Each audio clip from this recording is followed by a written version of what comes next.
see a larger appear on the horizon. You're surrounded by journalists. Hold your position.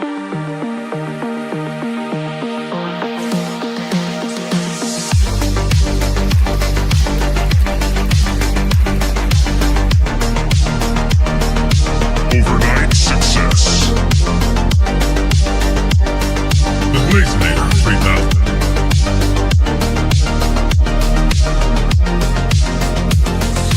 Double blades. Right.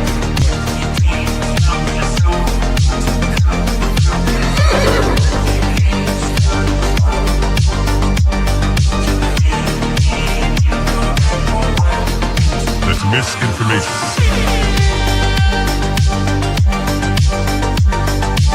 Market clearing order inbound.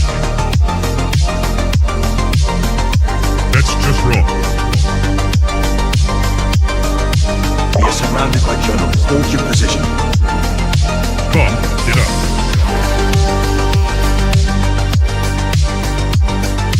Trust the experts. 5 coding.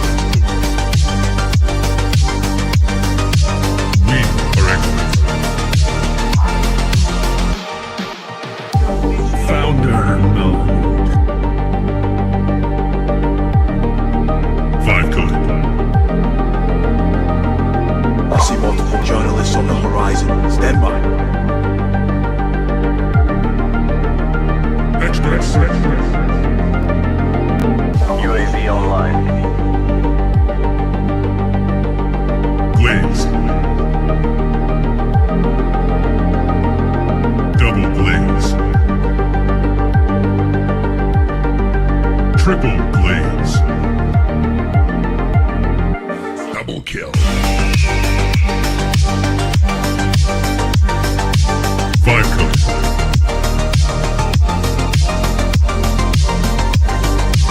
Wrong.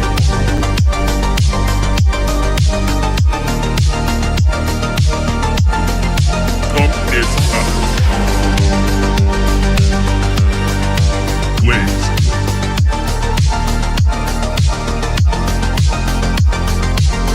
Team deathmatch.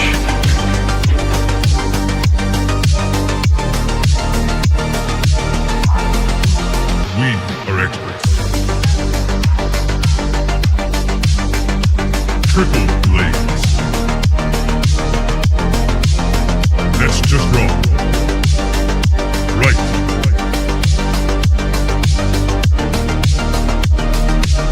Market clearing order inbound. Come, get up.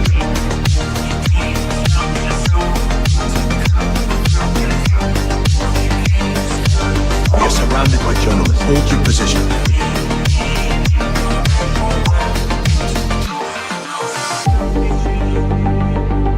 Strike 1.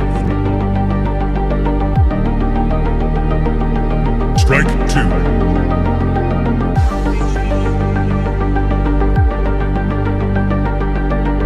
Activate Golden Retriever mode.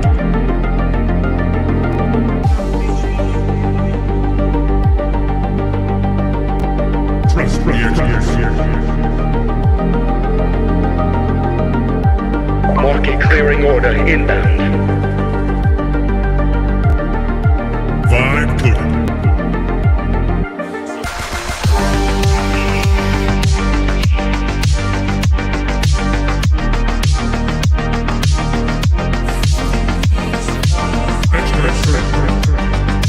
I see multiple journalists on the horizon. Stand by.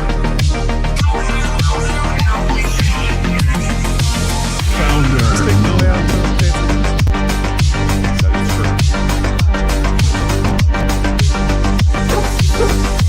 You're watching TBPN. Today is Wednesday, March 11th, 2026. We are live from the TBPN Ultradome, the Temple of Technology, the Fortress of Finance, the capital of capital. Although it's a fight, it's a knockout, drag-out fight. Where is the capital of capital? Most people, historians, would say it's New York City. mayor of Miami, Francis Suarez, is saying it's Miami. We thought we could make it happen over here at the TBPN Ultradome in Los Angeles, California, but we're going up against some really strong firepower over in Miami. You got Google, you got Meta, you got Citadel, you got Starbucks now, you got Ramp.com, baby. Time is money, save both, easy corporate cards, bill pay, accounting, and a whole lot more all in one place. You got Teal Capitals over there. There's a lot of folks moving to Miami.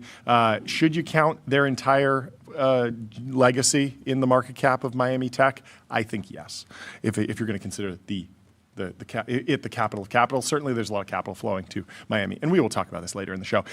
Let's pull up the Linear lineup. Linear, of course, is the system for modern software development. 70% of enterprise workspaces on Linear are using agents, and we have Apoorv Agrawal from Altimeter coming on to talk about consumer AI. Owen from Block is coming on. We're revisiting the layoffs, but also understanding the strategy. First person from Block to come on the show. We're very excited. Ever. Amjad's coming on with a massive fundraise for Replit, and then we got an amazing lightning round for you today. So Oracle had earnings yesterday, and it was an absolute blowout. The stock's up 10%. The God candle. The God candle. I like that. It's still way down from the crazy highs of last September. So it's a $470 billion company now. Not bad.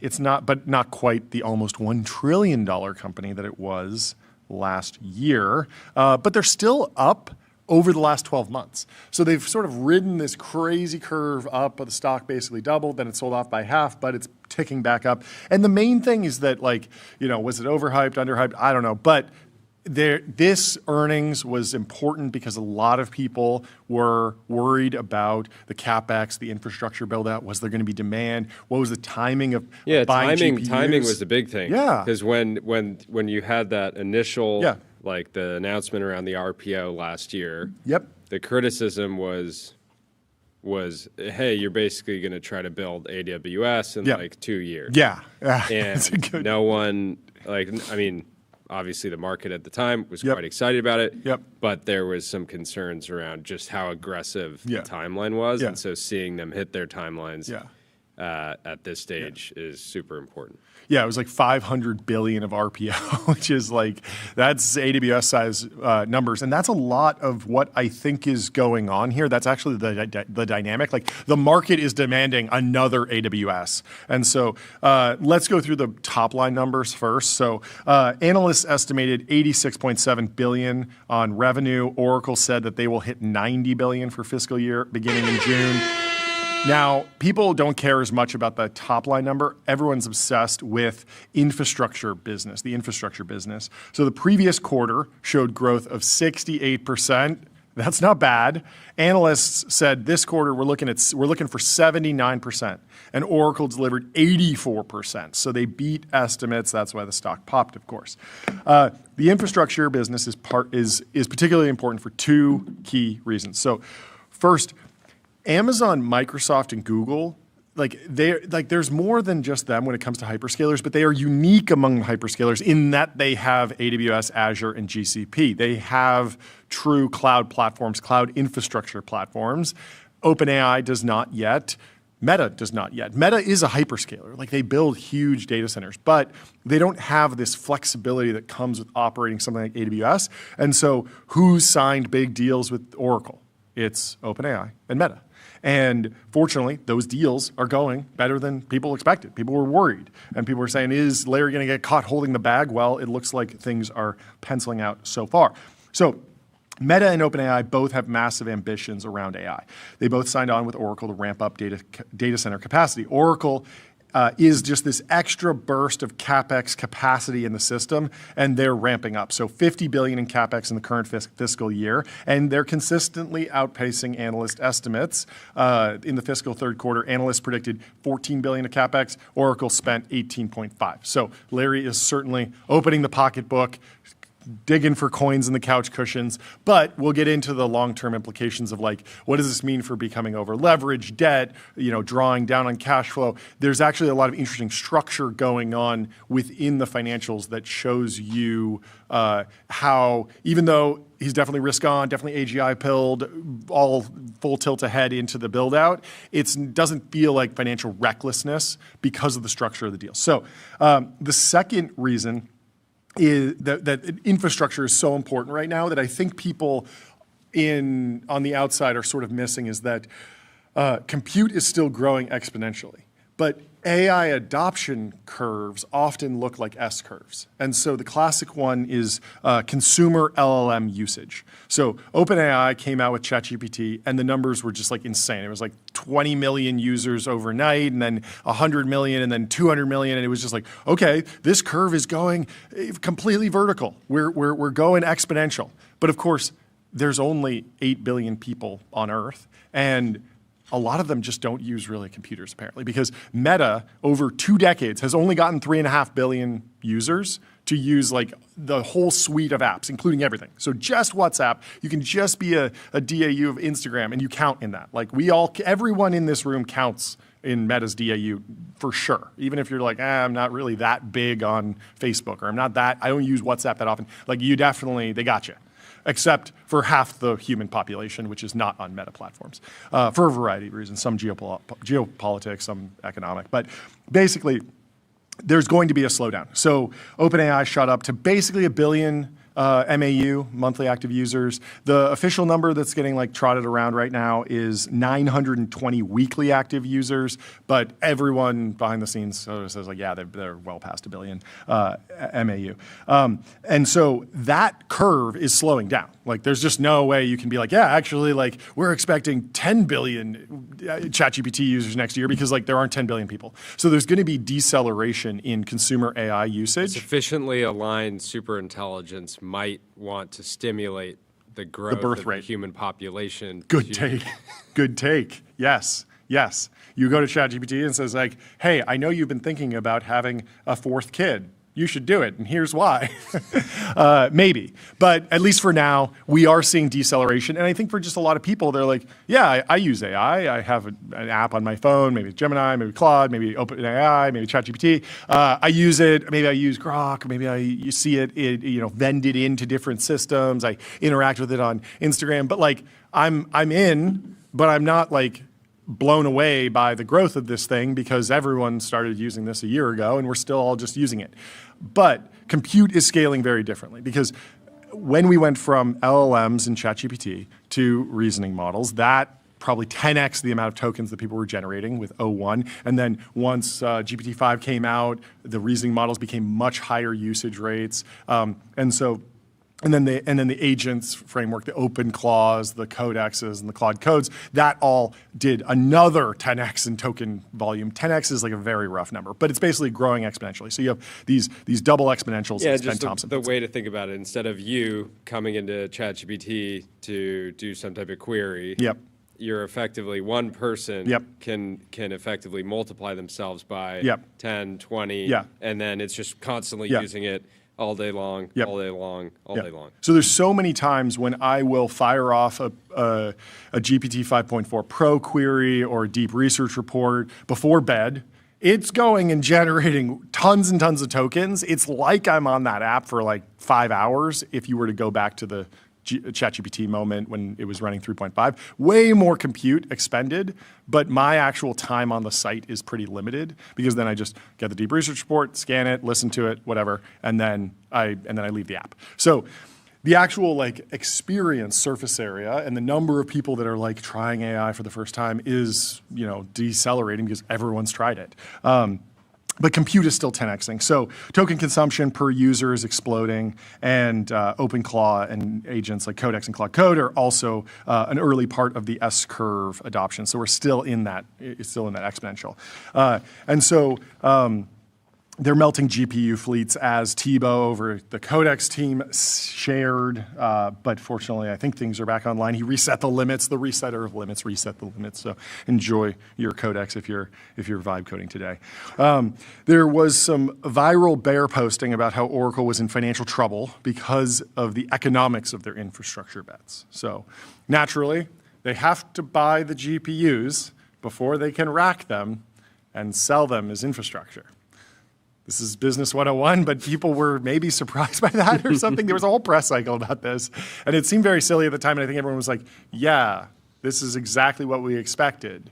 But a lot of people from the people that brought you the 1 gigabyte data center. Similar crowd potentially, but there was a lot of fear around that, and some of that is legitimate because if GPUs depreciated really quickly, Oracle had to buy the GPUs. They had to send the money to NVIDIA a year in advance, and then it took them 2 years to get them into data centers and actually do the deals and all this stuff. That would have been a squeeze on cash flow for sure, but that's not what happened. So we have some hard data on profitability now, and Oracle is. First up, they're on or ahead of schedule with 90% of the capacity deliveries, and that means happy customers. And then second, gross margins actually improved. So guidance was 30%, and they hit 32%. So Oracle's AI infrastructure is profitable the moment it comes online, and they're also increasing that backlog. They increased the backlog of RPO, remaining performance obligations, to $553 billion. So customers are happy. They're ramping, and overall, the demand is just flowing in the right direction. Companies and consumers are happy to pay for AI tools and LLM tokens. Labs and AI inference providers are happy to pay Oracle for infrastructure without crazy delays. And this means Oracle doesn't need to get into dangerous financial engineering territory where they need to go crazy negative cash flow, issue a bunch of equity, issue a bunch of debt. And in some cases, they can actually get the customers to pay for the GPUs up front, or as they put it, like bring their own hardware. And so the project is continuing, which is all good news, all good news. And we saw the God Candle print. The Kobayashi letter shared Oracle stock surges over 8% after beating earnings and posting a 44% jump in cloud revenue. Before we dig through the timeline, let me tell you about Vanta, automate compliance and security. Vanta is the leading AI trust management platform. And let me also tell you about Gemini. Gemini 3.1 Pro is here with a more capable baseline. It's great for super complex tasks like visualizing difficult concepts, synthesizing data into a single view, or bringing creative projects to life.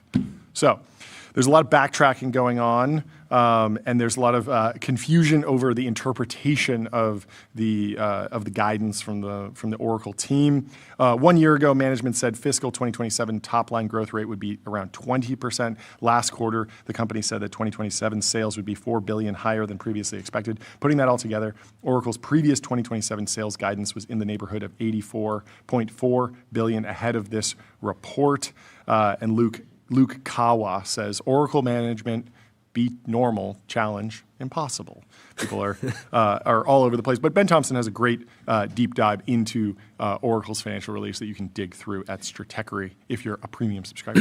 They also had some comments on the SaaS apocalypse from the earnings call. You've all heard the thesis that new companies coding quickly using AI will spell the death of SaaS. I don't agree with that at all. I do think that AI tools and their coding capabilities would be a threat if we weren't adopting them, but we are, and very rapidly.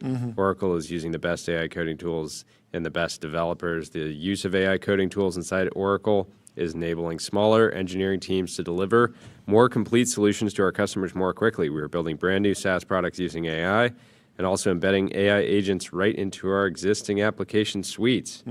By embracing AI with small engineering teams, we have built 3 brand new CX applications. Let's give it up for customer service. And our new website generator. I think Oracle's current website was AI generated. I think they said this, right? Yep, they said, in fact, we just used the website generator to build and launch the new Oracle website. Let's go. How does it look? It's beautiful. It's amazing. It looks AI generated. It's very good. It opens with just 8 buttons. Cloud, multi-AI database, multi-cloud AI database, AI data platform, cloud at customer. You might not Fusion, like Alt the Suite. design of this, but this is peak. This is peak performance. This is peak. Let's pull it up. We got to show black people. metal. It's so good. No, obviously they're doing very well. And this is a very functional website. Look at this. Look at this. This is... I like in the way the buttons lay out horizontally is particularly crazy. Crushed. Well, it certainly loads in record time. So, performance matters, and that's what Oracle stands for.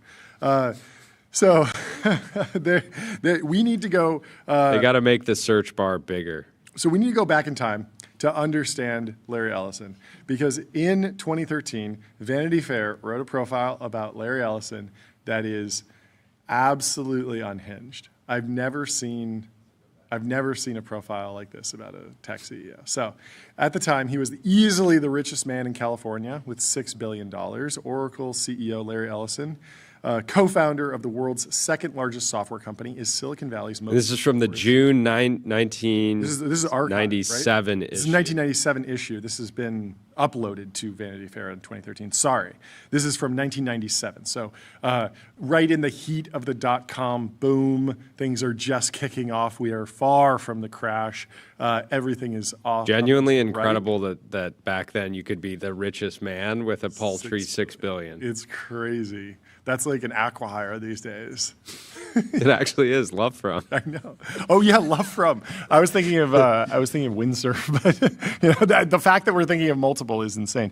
Before we read through this, let me tell you about Graphite, code review for the age of AI. Graphite helps teams on GitHub ship higher quality software, and let me also tell you about Labelbox, RL environments, voice, robotics, evals, and expert human data. Labelbox is the data factory behind the world's leading AI teams. So he was easily the richest man with $6 billion in California. Oracle CEO Larry Ellison, co-founder of the world's second largest company, is Silicon Valley's most notorious playboy and a sportsman of the first rank who flies fighter jets and races world-class sailing boats.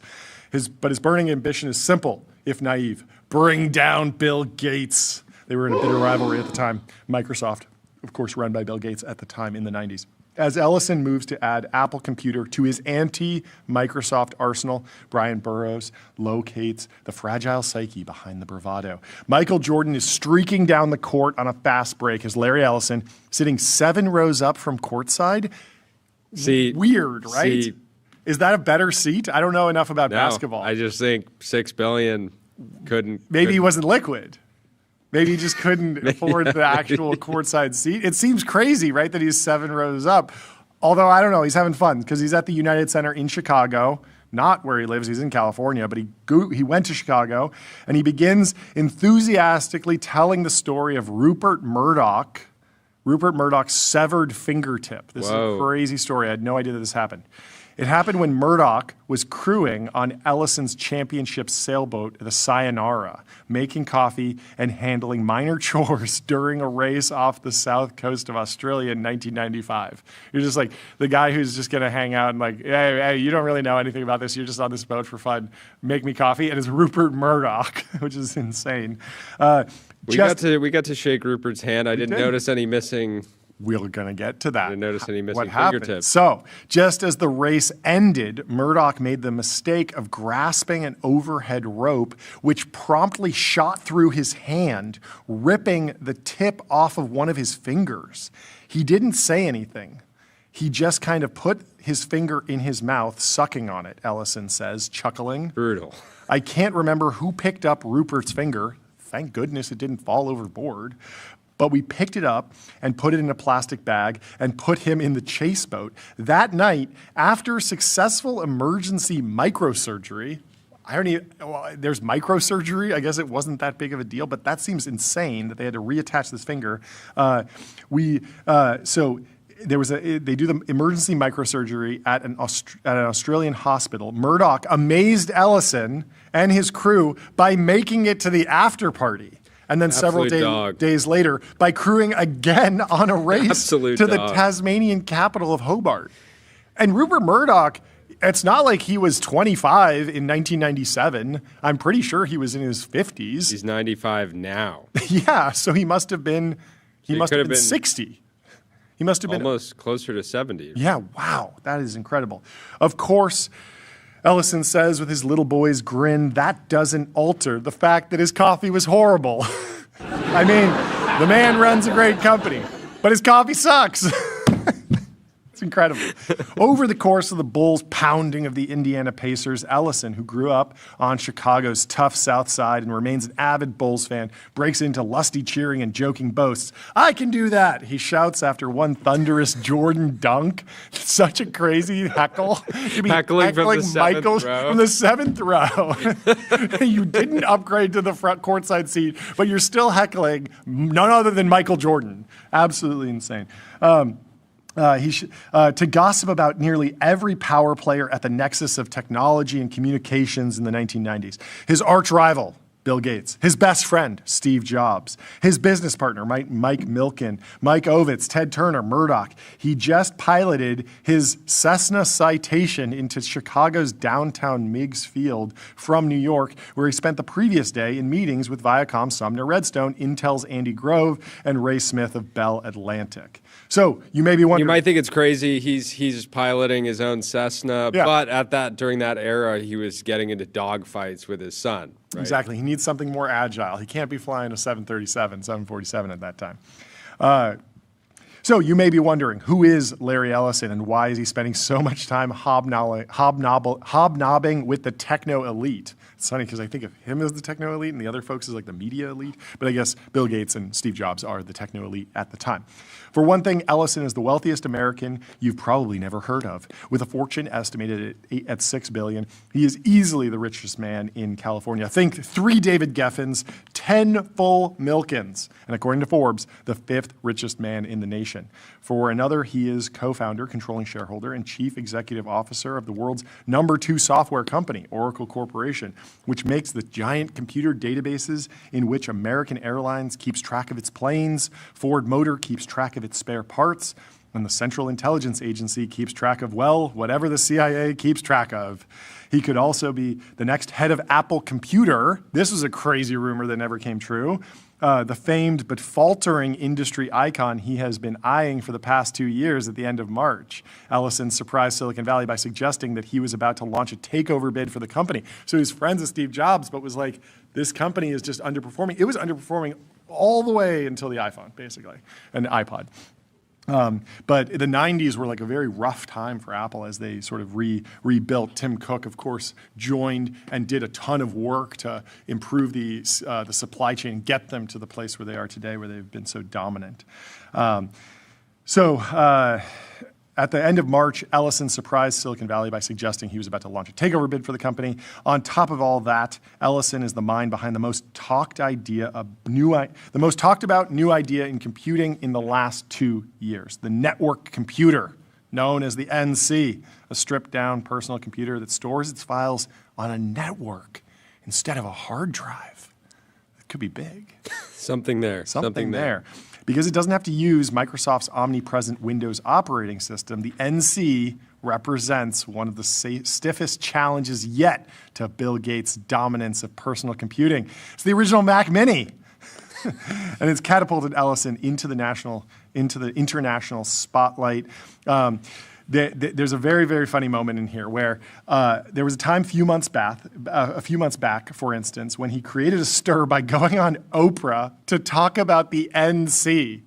He goes on Oprah and is like, we got to talk about network We got to talk about network computing. Guess what? It's headless. You're not going to need Windows. And they're like, what? So it's a computer that I can't use without the network? I don't even know what that is. He's just talking about the most extreme future. So he's talking about the NC, only to have the show take a sharp turn toward his personal affairs when he confessed that he had yet to find the right woman to fill the void in his life. And then they go into some of his life.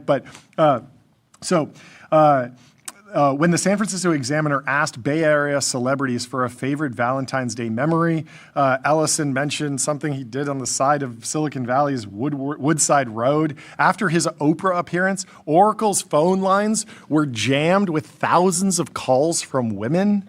The joke inside Oracle was that the company's new recording would be, press 1 if you want information on Oracle's products. Press 2 if you want information on Oracle's services. Press 3 if you want to fill the void in Larry's life. Larry would have loved Instagram DMs. Insane. It's one of the craziest profiles. We don't have time to go through all of it, but it is a fascinating portrait of Larry Ellison while he was on the rise. But we should switch over to David Ellison. First, let me tell you about Lambda. Lambda is the superintelligence cloud, building AI supercomputers for training and inference at scale from 1 GPU to hundreds of thousands.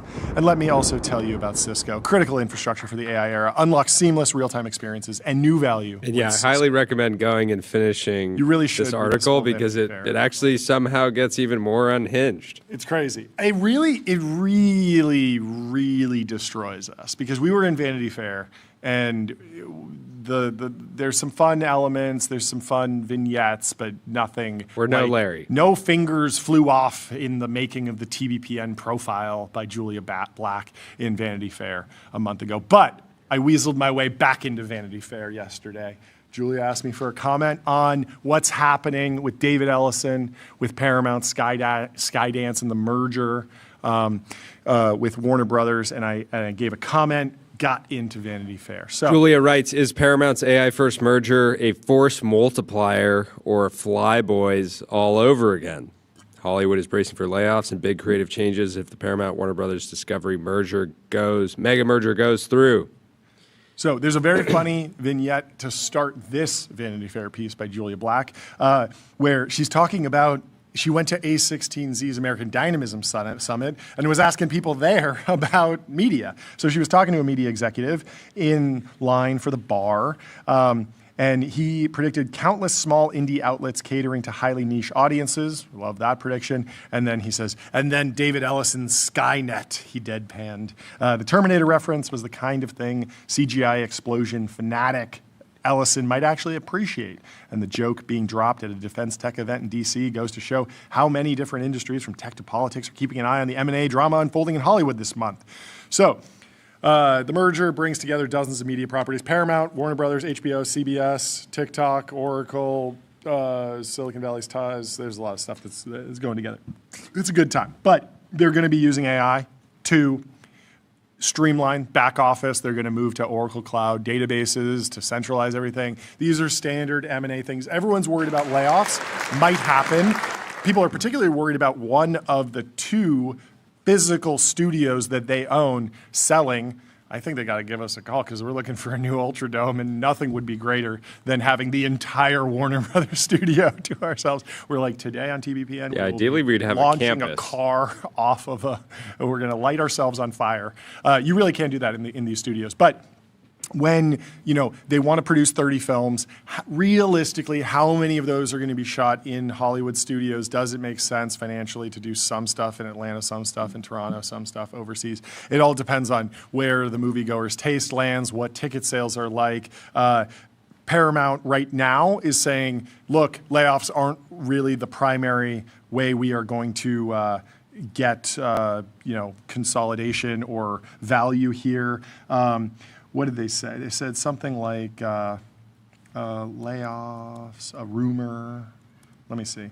The layoff fears are overblown. Synergies will be achieved in 6 key areas. Jobs are not the majority. So we'll keep figuring out what's going on there. I did give a quote here. Julia writes, AI could unlock new potential for Warner Brothers Discovery treasure trove IP from Harry Potter to DC Comics. For that potential, Ellison and company are paying a hefty $110 billion, a number that was driven up by a fierce bidding war with Netflix. And I said, the Ellison family is fascinating. On one hand, you have the very aggressively AGI-pilled Larry. I love that I snuck AGI-pilled into Vanity Fair. AGI-pilled Larry building the future, investing heavily in Oracle data centers, as we just told you about with Oracle earnings. And on the other side, you have David buying the past, accumulating intellectual property that feels impossible to rebuild. I'd like you to try and generate something as iconic as Porky Pig. It's impossible. You can't do it. Impossible. And I said the duo is basically long slop and long anti-slop. And so this is an interesting. They're hedged. I think it market makes neutral. sense. I actually don't think it's market neutral. I think they genuinely believe that both generative AI will accelerate and the value of intellectual property will increase. It's not, oh, we're going to live in a future where we're all watching The Dark Knight on film in theaters again, or we're watching Gen AI Sora feeds. We're doing both, and they're actually going to meet. And so I believe that they are long both of those. It's not a market neutral bet, in my opinion. But we can debate which one's the better bet, which one's more realistic, how valuable is the Warner Brothers IP library. $110 billion is a lot of money. And it has a lot of people thinking, is there another angle here? Is this about control of the narrative? Is this control, creative control? Will the filmmakers who write these storied films that we know and love, like Batman, will they have the creative freedom, or will Larry Ellison step in and put his thumb on the scale and try and inject a little bit? And there is real cause for concern. We actually got a little leak here of a script for what could potentially be the seventh synergy. Yeah, for what could be the next Batman film. So this is called Batman: The Dark Knight Migrates. So we're going to do a little table read of The Dark Knight Migrates. It starts in the Batcave at night. Batman stands before an enormous monitor. Alfred approaches with tea. You'll be Batman, Jordy. Perfect. Sir, the Riddler has taken Gotham's entire power grid hostage. He's encrypted every system in the city. Pull up the city infrastructure schematics, Alfred. I'm afraid I can't, sir. Our on-premise servers are buckling under the load. If only we had a cloud-based solution with autonomous threat detection and built-in machine learning.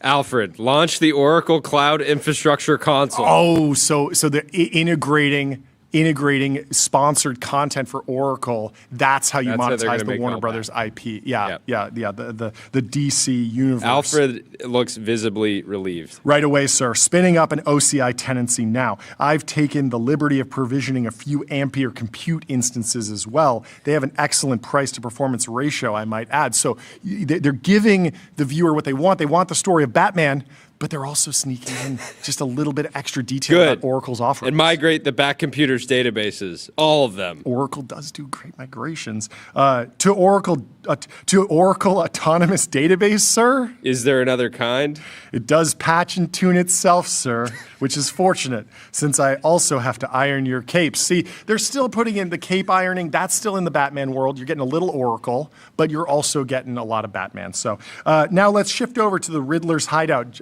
Tyler, would you like to be the Riddler? Yep. Okay, I'll be the henchman. Riddler is in front of a wall of monitors showing Gotham in chaos. Okay. Riddle me this, Batman.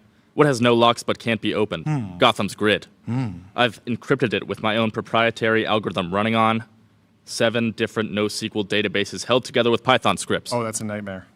Boss, the systems are getting kind of laggy, says Henchman 1. Just restart the servers. Which ones? There's like 400. All of them. Oh, no. So we go back to the Batcave. Batman types furiously. Oracle logos glow softly on every screen. A hologram of Larry Ellison rotates slowly in the background for no discernible reason. Batman says, I've identified the Riddler's encryption vector. Alfred, deploy the decryption countermeasures across all OCI regions simultaneously. Leveraging Oracle's global network of over 40 cloud regions, sir. Latency is under 2 milliseconds. Shall I enable Oracle Data Guard for disaster recovery? Always. Gotham is the disaster. I've also taken the liberty of enrolling us in Oracle support, the premium tier. That's the most responsible thing anyone in this city has ever done. An alert flashes. Sir, the Riddler appears to be running his operation on a hand-managed MySQL fork. My God, he's not a supervillain. He's just under-architected. Oh, okay. Back to the Riddler's hideout. Moments later, Batman crashes through the skylight. The Riddler spins around. You're too late, Batman. My encryption is unbreakable. Every screen behind him turns blue. Then they all display ORA 00054, resource busy and acquire with no weight specified. What? No. I migrated your databases to Oracle Autonomous while you were monologuing. Your encryption keys are now safely stored in an OCI vault with customer-managed rotation policies. You can't do that. That's my data. You should have read the shared responsibility model. Batman punches him in the face. Okay, later. I'll be Gordon. Batman stands on a gargoyle. Commissioner Gordon approaches. You saved Gotham again, Batman. How did you do it? Gotham deserves enterprise-grade infrastructure, Jim. Scalable, secure, autonomous. Are you okay? Oracle Cloud. From the Batcave to the boardroom. That's not even a good answer. He fires his grapple gun and vanishes into the night. The bat signal illuminates the sky, but tonight it's shaped like the Oracle logo. Gordon, alone, quietly. I really should talk to him about this. Smash cut to black. Title card, Oracle, the Cloud Batman Trust. Shouldn't you? I think we got something that will finally put butts in seats in Hollywood. David Ellison, team up with Larry, get back in the dogfight and make Batman, The Dark Knight migrates. I want to see it. That's the movie I want to see. That's what I want to see. That's fan service for the Oracle heads in the audience. That's real synergy. That's real synergy. Let me tell you about Sentry. Sentry shows developers what's broken and helps them fix it fast. That's why 150,000 organizations use it to keep their apps working. And let me also tell you about Restream. One live stream, 30-plus destinations. If David Ellison wants to multi-stream The Dark Knight Migrates, go to Restream.com. So there's an interesting call sheet out there today. Which companies will release a fully AI-generated multi-episode scripted series before 2027? Overall, it's pretty low. It's 16% for Netflix, 14% for Disney. Remember, Disney has a deal with OpenAI alongside Sora, but Disney has not said, oh, okay, yeah, we're actually going to do this. And Paramount Plus is at 10%. Of course, David Ellison has been talking about AI mostly in the enterprise, mostly actually unironically in OCI and Oracle databases. And yeah, I would expect Paramount to not want to be the first mover here. Yeah, there's a big question about who's the first mover. We talked about first mover disadvantage with regard to ads and LLMs. There was a whole fight over that. I'm excited for fully AI-generated multi-episode scripted series. I think that we will definitely see this on YouTube. We already sort of are. I've seen the closest thing I've seen is there's a really interesting YouTube creator who scripts and records his own videos, but then uses a pretty outdated style transfer illustration to sort of like turn him into an animated character. And so it's all puppeteered. There's no fully generated AI. It's all just go from video of a human being filmed on a camera to something that looks sort of cartoonish, but there's crazy hallucinations and like the lines never really match up. But it's been wildly successful on YouTube, and I could see some sort of blend here. There's obviously going to be a discussion about what constitutes fully AI generated, how will companies talk about this, but it's certainly one to follow, as is Shopify. Shopify is the commerce platform that grows with your business and lets you sell in seconds online, in-store, on mobile, on social, on marketplaces, and now with AI agents.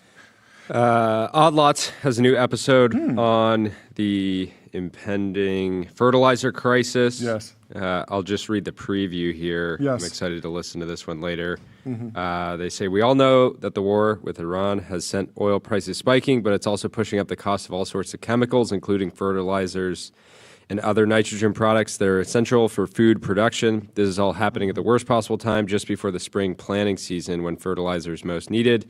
And while farmers have seen higher spot prices for things like urea before, which is a fertilizer, notably back in 2022, because of the Ukraine war, there are already signs that this crisis might be worse. So how is fertilizer actually made? And what do higher fertilizer costs mean for farmers and food prices? Oh, I love Odd Lots. It's so good how deep they get into the supply chain. Tracy and Joe have just been on such a generational run with that show and just keep delivering. And it's just, I don't know, it's so refreshing to like answer the questions that I have. Like everyone gets the questions, the main questions answered about like what's happening geopolitically from the front page of the Wall Street Journal or Bloomberg, but Odd Lots is just so great at taking you deeper into these niche economic zones that I find personally fascinating. Over in the oil world, the IEA has approved releasing 400 million barrels of crude oil reserves in effect to lower oil prices, the largest emergency oil release in history. How is oil trading today? It's at $86 a barrel for crude oil, up 5% today.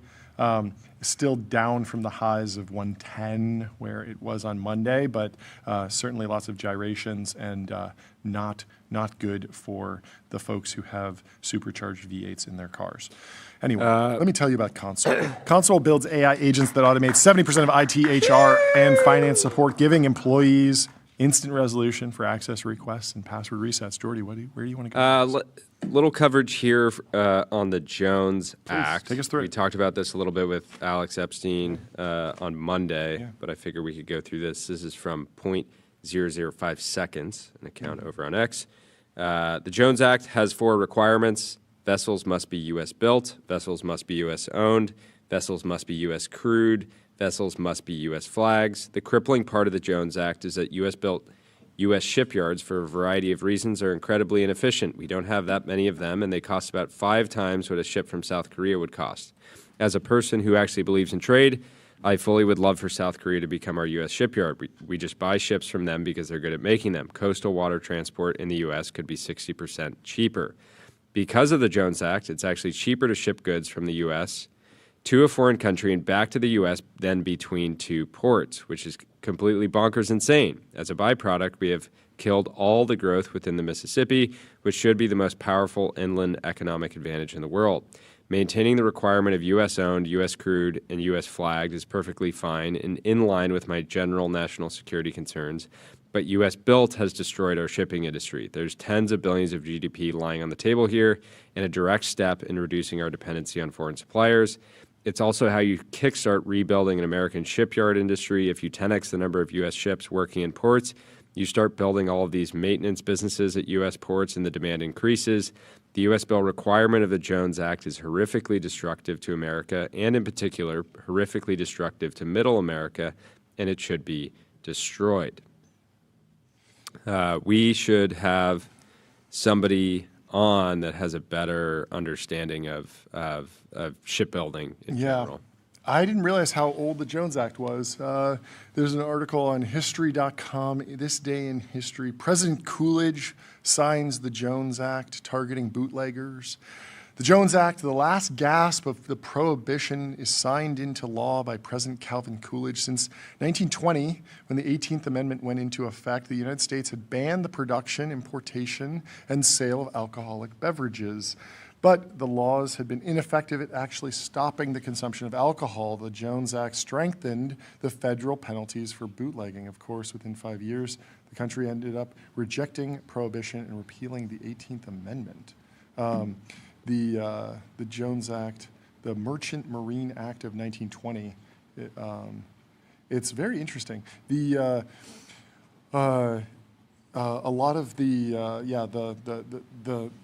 trick is it takes time to rebuild a fleet, and so there's a lot to do there. What is George Hotz saying today? What is George Hotz saying today? First, let me tell you about 11 Labs. Build intelligent, real-time conversational agents. Reimagine human technology interaction with 11 Labs. And let me also tell you about CrowdStrike. Your business is AI. Their business is securing it. CrowdStrike secures AI and stops breaches. So, George says, every minute you aren't running 69 agents, you are falling behind. Just kidding. Today, we should ramp down rhetoric. I thought nobody would take 3 minutes to escape the perpetual underclass, or you are worth $0.003 an hour. Seriously. But it looks like some people do, and you shouldn't. Social media has been extremely toxic for the last couple months. It's targeting you with fear and anxiety. If you don't use this new stupid AI thing, you will fall behind. If you haven't totally updated your workflow, you're worth 0. There's people who built billion-dollar companies by orchestrating 37 agents this morning, and you just sat there and ate breakfast. This is all complete nonsense. AI is not a magical game changer. It's simply the continuation of the exponential progress we have been on for a long time. It's a win in some areas, a loss in others, but overall a win and a cool tool to use. And it will continue to improve, but it won't go recursive or whatever the claim is. It's always been recursive. You see things like auto research and it's cool, but it's not magic, it's search. People see AI and they attribute some sci-fi thing to it when it's just search and optimization. Always has been, and if you paid attention in CS class, you know the limits of those things. That said, if you have a job where you create complexity for others, you will be found out. The days of rent seekers are coming to an end, but not because there will be no more rent seeking. It's because rent seeking is a zero-sum game and you will lose at it to bigger players. If you have a job like that or work at a company like that, the sooner you quit, the better the outcome will be. He's telling you to start polishing your resume. This is the real driver of the layoffs, the big players consolidating the rent seeking to them. They just say it's AI because that makes the stock price go up. The trick is to not play zero-sum games. This is what I've been saying the whole time. Go create value for others and don't worry about the returns. If you create more value than you consume, you're welcome in any well-operating community. Not infinite, not always needs more, just more than you consume. That's enough, and avoid people or comparison traps that tell you otherwise. The world is not a Red Queen's race. This post will get way less traction than the Doom ones, but it's telling you the way out. Yes, a very good, sober read, sort of resetting the narrative. I am trying to think of like the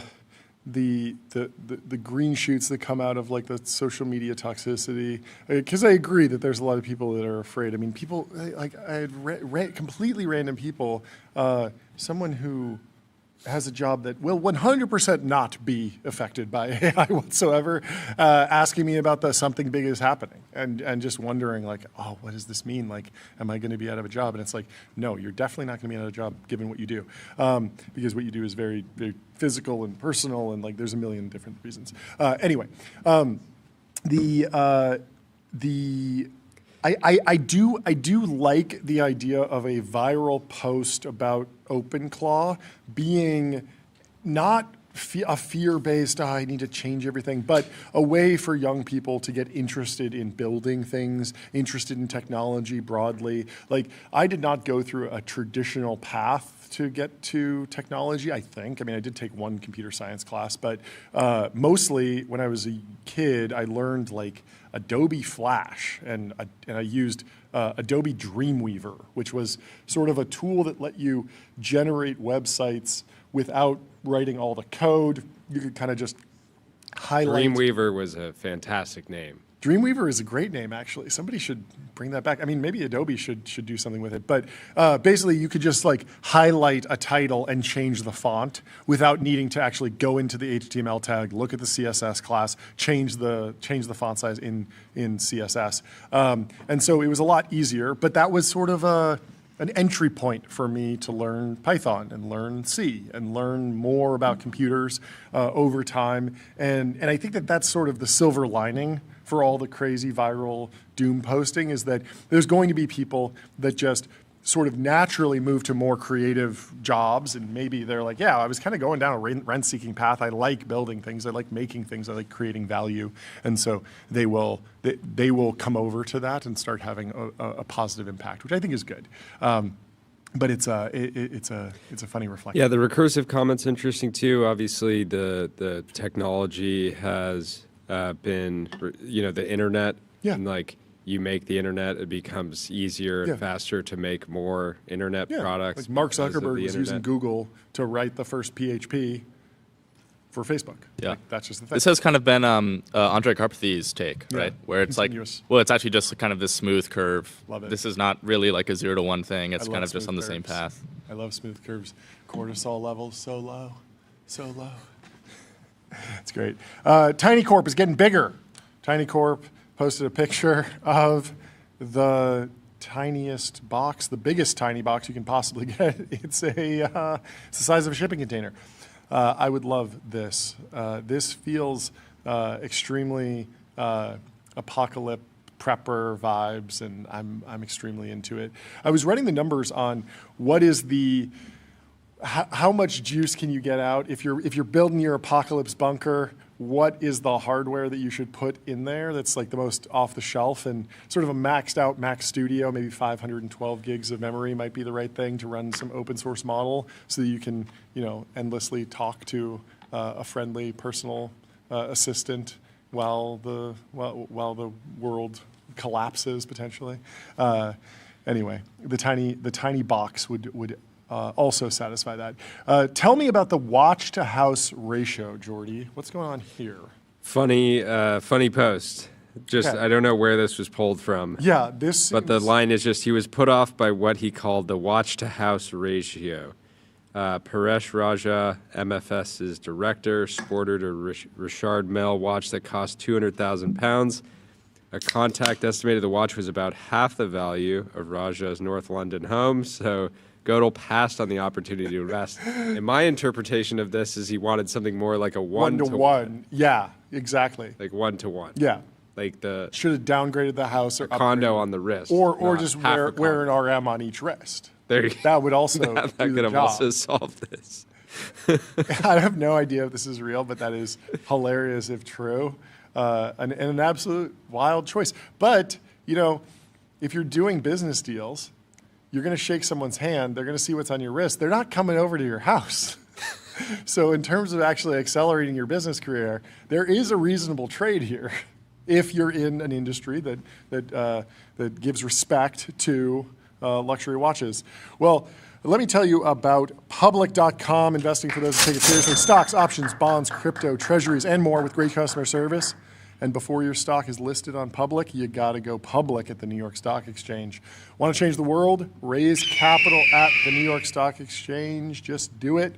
And when you become wealthy, you might relocate. The Wall Street Journal has an essay. What is a city when its wealthiest leave? The stickiness that once anchored people and capital to great cities is gone, and it is not coming back. A lot of movement recently. But Richard writes. The nominative determinism here. He's writing about the movement. Google co-founder Larry Page made headlines by spending $188 million on 3 Miami mansions. What's the author's name? What's the author's name? Richard Florida. Rich in Florida. You got to do better with this simulation. Whoever's simulating this world, come on. That's a layup right there.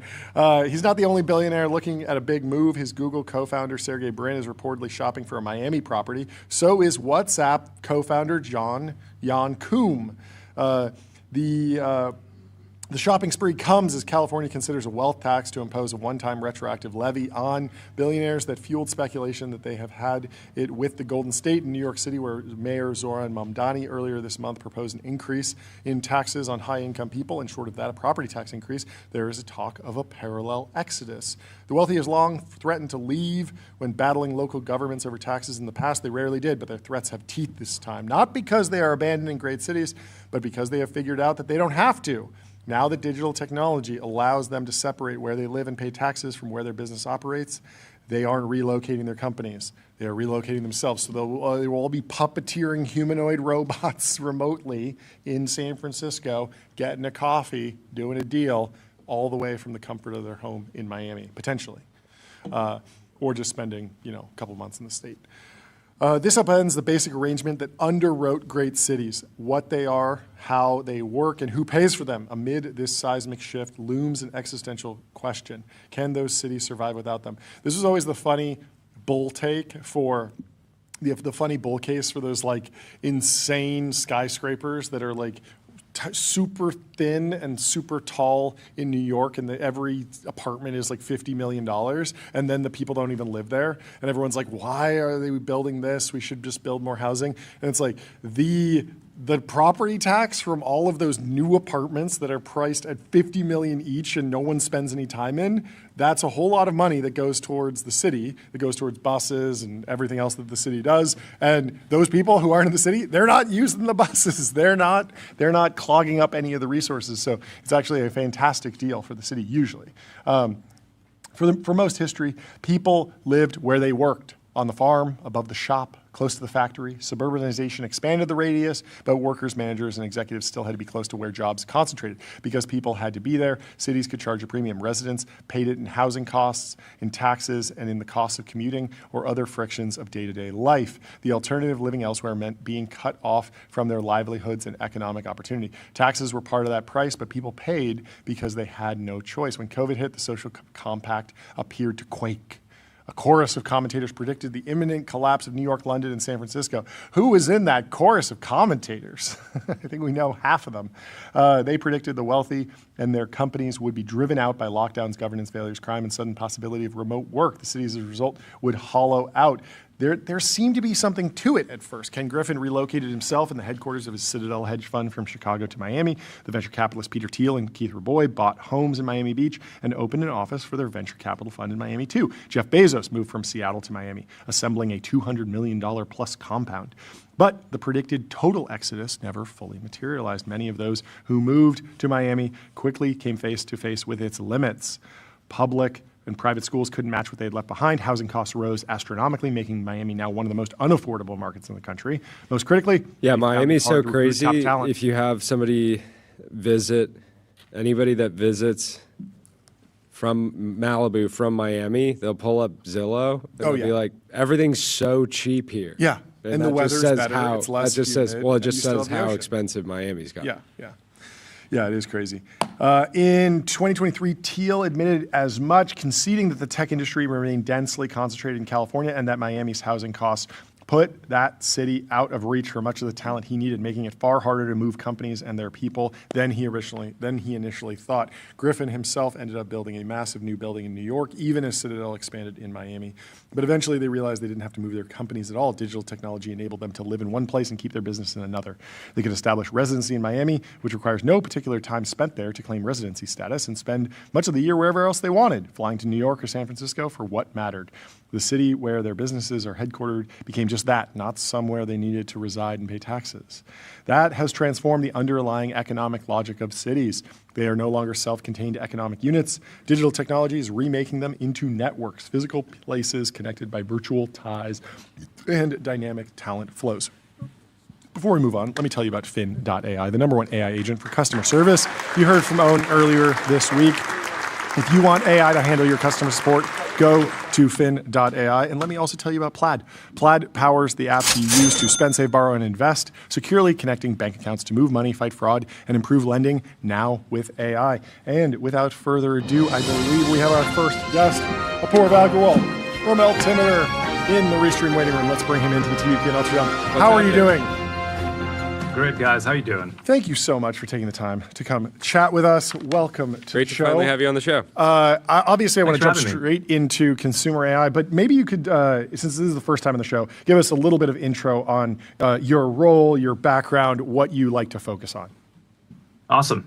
Well, I'm a partner here at Altimeter. I help lead some of our AI investments in companies like OpenAI and Glean and Parloa and Expo. And excited to be here. Thanks for having me. Yeah, you also did Redis, right? Is that correct? Back in the day. I love that company. I'm such a fan. I met maybe the co-founder, maybe just one of the creator of the original project, like the engineer behind it, and he taught me a lot about software development, which was very helpful earlier in my career. Anyway, how are you thinking about the state of consumer AI? Who's winning? What are the narratives that are being discounted because of the vibe war and just all the different takes that surface every single day on the internet? Yeah, look, I'll start at the top. You know, history has shown us that these consumer markets have been winner take most, sometimes winner take all, honestly, right? Yeah. You look at the biggest technology market, started the internet. We got Google out of there for search, 90% plus market share, 3.5–4 trillion in market cap. Yeah. Mobile, the next big super cycle, led to the birth of Apple, 3.5–4 trillion in market cap, another winner take most dynamic. Take social, the next one. Meta, 1.5–2 trillion in market cap across WhatsApp, Facebook, Instagram. They've got majority market share. And so, keep going down this list, ride hailing, food delivery. I think consumer AI, I suspect will be similar. And I think that's what's going on with ChatGPT. It got lightning in a bottle 3 years ago. They continue to work hard, ship features, improve models, memory, voice, image, and now Sora you saw yesterday. Yeah. And each of that is adding to the S curve. And lo and behold, ChatGPT is doing pretty well, despite the vibes. Yeah, no, totally. I heard a stat where my jaw hit the floor, which is that Bing is profitable and growing.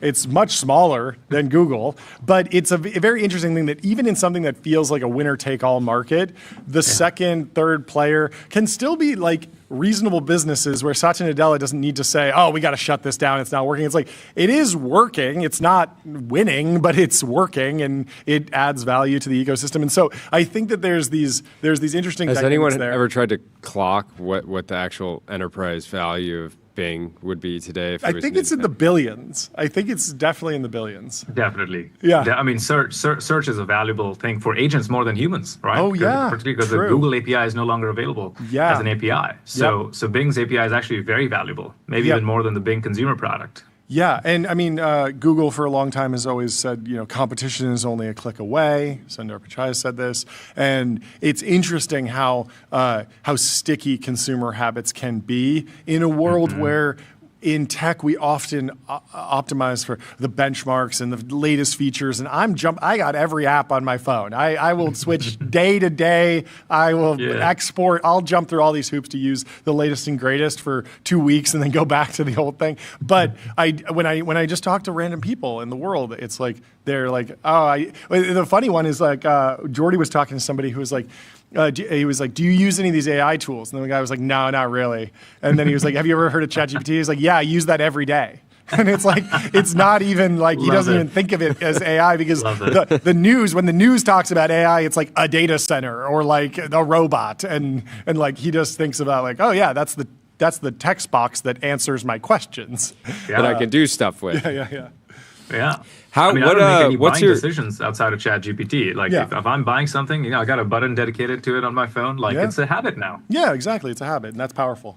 What's your framework for trying to understand the present through history? How much do you look towards the dynamics that were unfolding during the dot-com cycle, different consumer internet players? How much does that matter to you? How much do you obsess over that versus obsessing over the data today and trying to predict the future?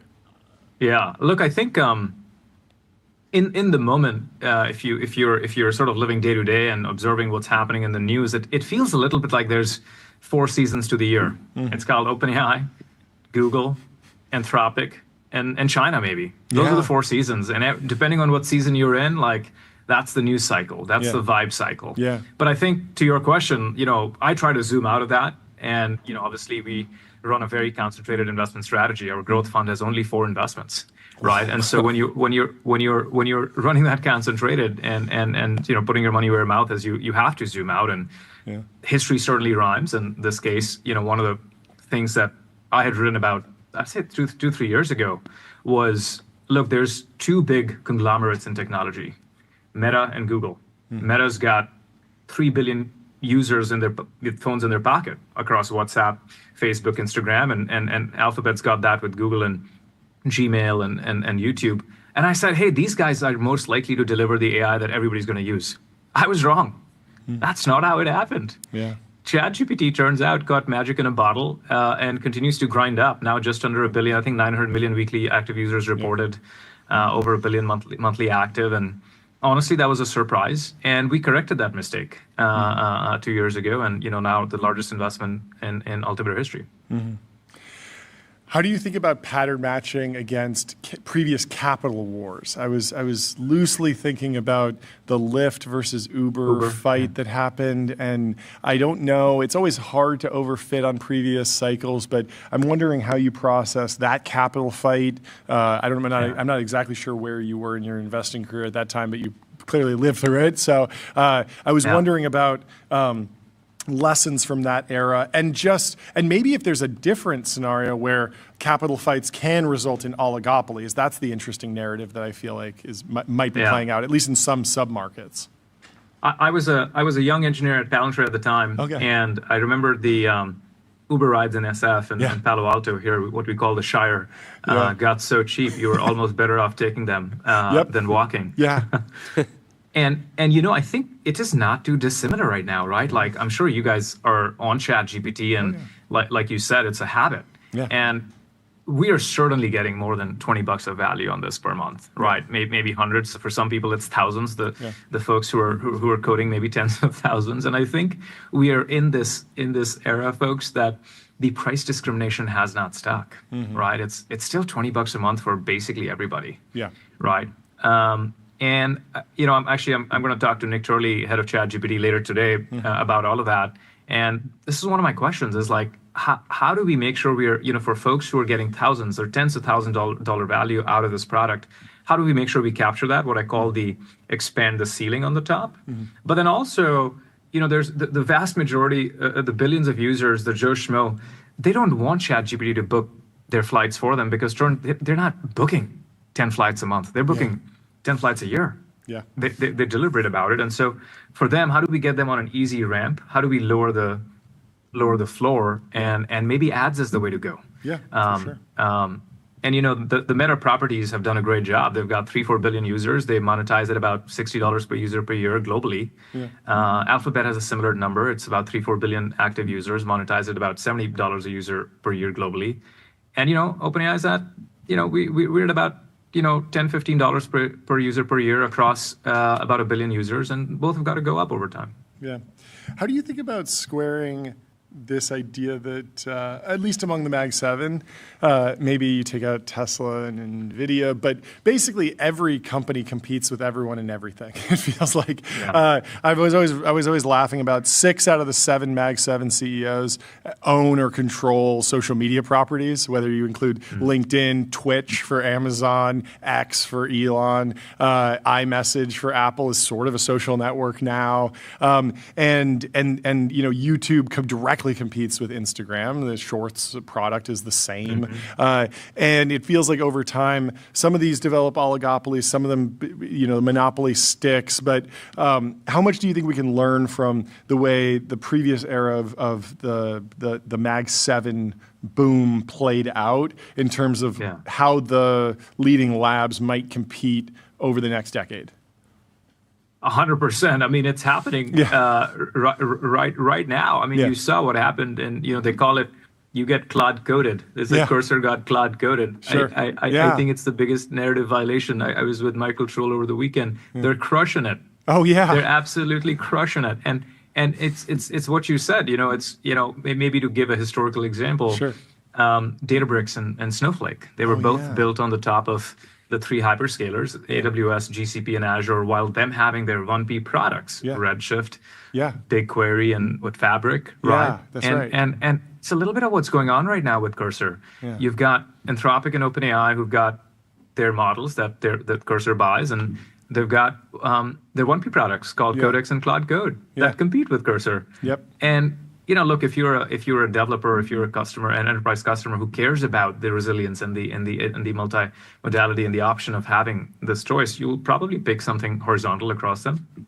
And so I think, as you said, everybody's competing with everybody, and what a time to be observing this. But I think the fog of war will get clearer as we go into the second inning and the third inning. Yeah, you mentioned that flight booking might not be the major driver of consumer growth this year, maybe. I sort of agree with that, but I'm wondering, I was talking to Olivia Moore at Andreessen yesterday about the value that might come from integrating image, video generation, and reasoning models and deep research models all into one consumer interface. So you have this idea for this essentially vertical video reel, and you can actually plan out, generate images, and wind up with a much more full-featured product. What else are you tracking in terms of consumer use cases that you think might unlock this year? Yeah, look, I think we're investors in a couple of these inference platforms, so we see the traffic of AI tokens. I would say the 2 biggest sources of the uses for AI tokens is coding and video. Yeah. Right. And then there's a long tail of customer service and legal and office of the CFO and so on. And obviously chat is I forgot to say chat, but chat's one of the big ones. I think for the average consumer, the beauty of having it all in one place and why I had wished Sora would have been in ChatGPT since day one is just so high. I'm not a professional video editor or image editor. I make that one card on my kid's birthday, and that might be it, maybe two, and the second one on my anniversary someday. And so I think I would just like it to be there. Yeah. But and that's the vast majority of Joe Schmo. Now, obviously, the 1%, like Dan, our producer, he's going to make that 30 times a day, and he might go find the best in breed player. But I think for the vast majority, having the one throat to choke is the way to go. How do you think marketing and customer acquisition will change in the future with regard to consumer AI? We're seeing Super Bowl ads now. I haven't seen a ton of direct response, but maybe I've just missed that. Maybe Meta's like, hey, we're not going to let someone run these ads. But in some ways, I'm sure Meta is funding their AI strategy through how much other AI companies are spending on the platform. Certainly on the long tail. You see a lot of ads for like point solution AI apps for try on clothes digitally or create a custom avatar, and you see those apps sort of climb up the app charts on the back of Meta ads. But what do you think the shape of like customer acquisition looks like over the next couple of years? It is such a good question because, as I said, there's 4 seasons to the year, but turns out in those 4 seasons, it's like 16 mini seasons where one of these apps will go through like a marketing surge. Some people might even say 365 mini seasons if you're running a daily technology and business news show. That's right. We're fully employed over here. Exactly. And so, we observe these spikes, and so there'll be a new app, I mean, not to dunk on DeepSeek, but like DeepSeek had a huge spike start of last year. And it was so hard to explain. Like, I don't know if anybody uses it anymore. I just assumed that was bot. They just botted their way up the chart. No, I don't know. I think I downloaded the app. A lot of people were interested. You downloaded it because you saw it on the top of the charts. No. I saw it on Twitter. There you go. People were saying like this is the first way that you can see the new user interface for what watching an LLM reason. And you could see the token streaming in, you could see the internal reasoning logic, and then you get the output. And that was a remarkable UI pattern that then was quickly ported back to ChatGPT. And the ChatGPT client base and customer base and user base was very happy about that. And they still are, because you see the little like thinking about this, okay, I'm going to go search this, and everyone's happy. One thing that's surprising, looking at the App Store charts right now, you have ChatGPT, Claude, Gemini, and 1, 2, 3. But then there's no other new apps in the whole top 25.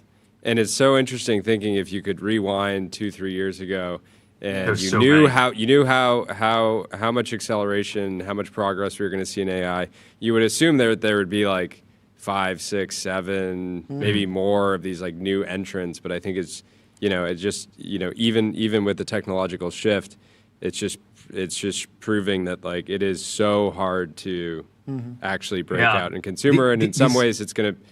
The tools, the AI tools, just make it harder to actually break out and chart, because you're not competing with 2 or 3 other companies. You're maybe competing with 200 or 300 at some point. The flywheel is too good. It's too efficient.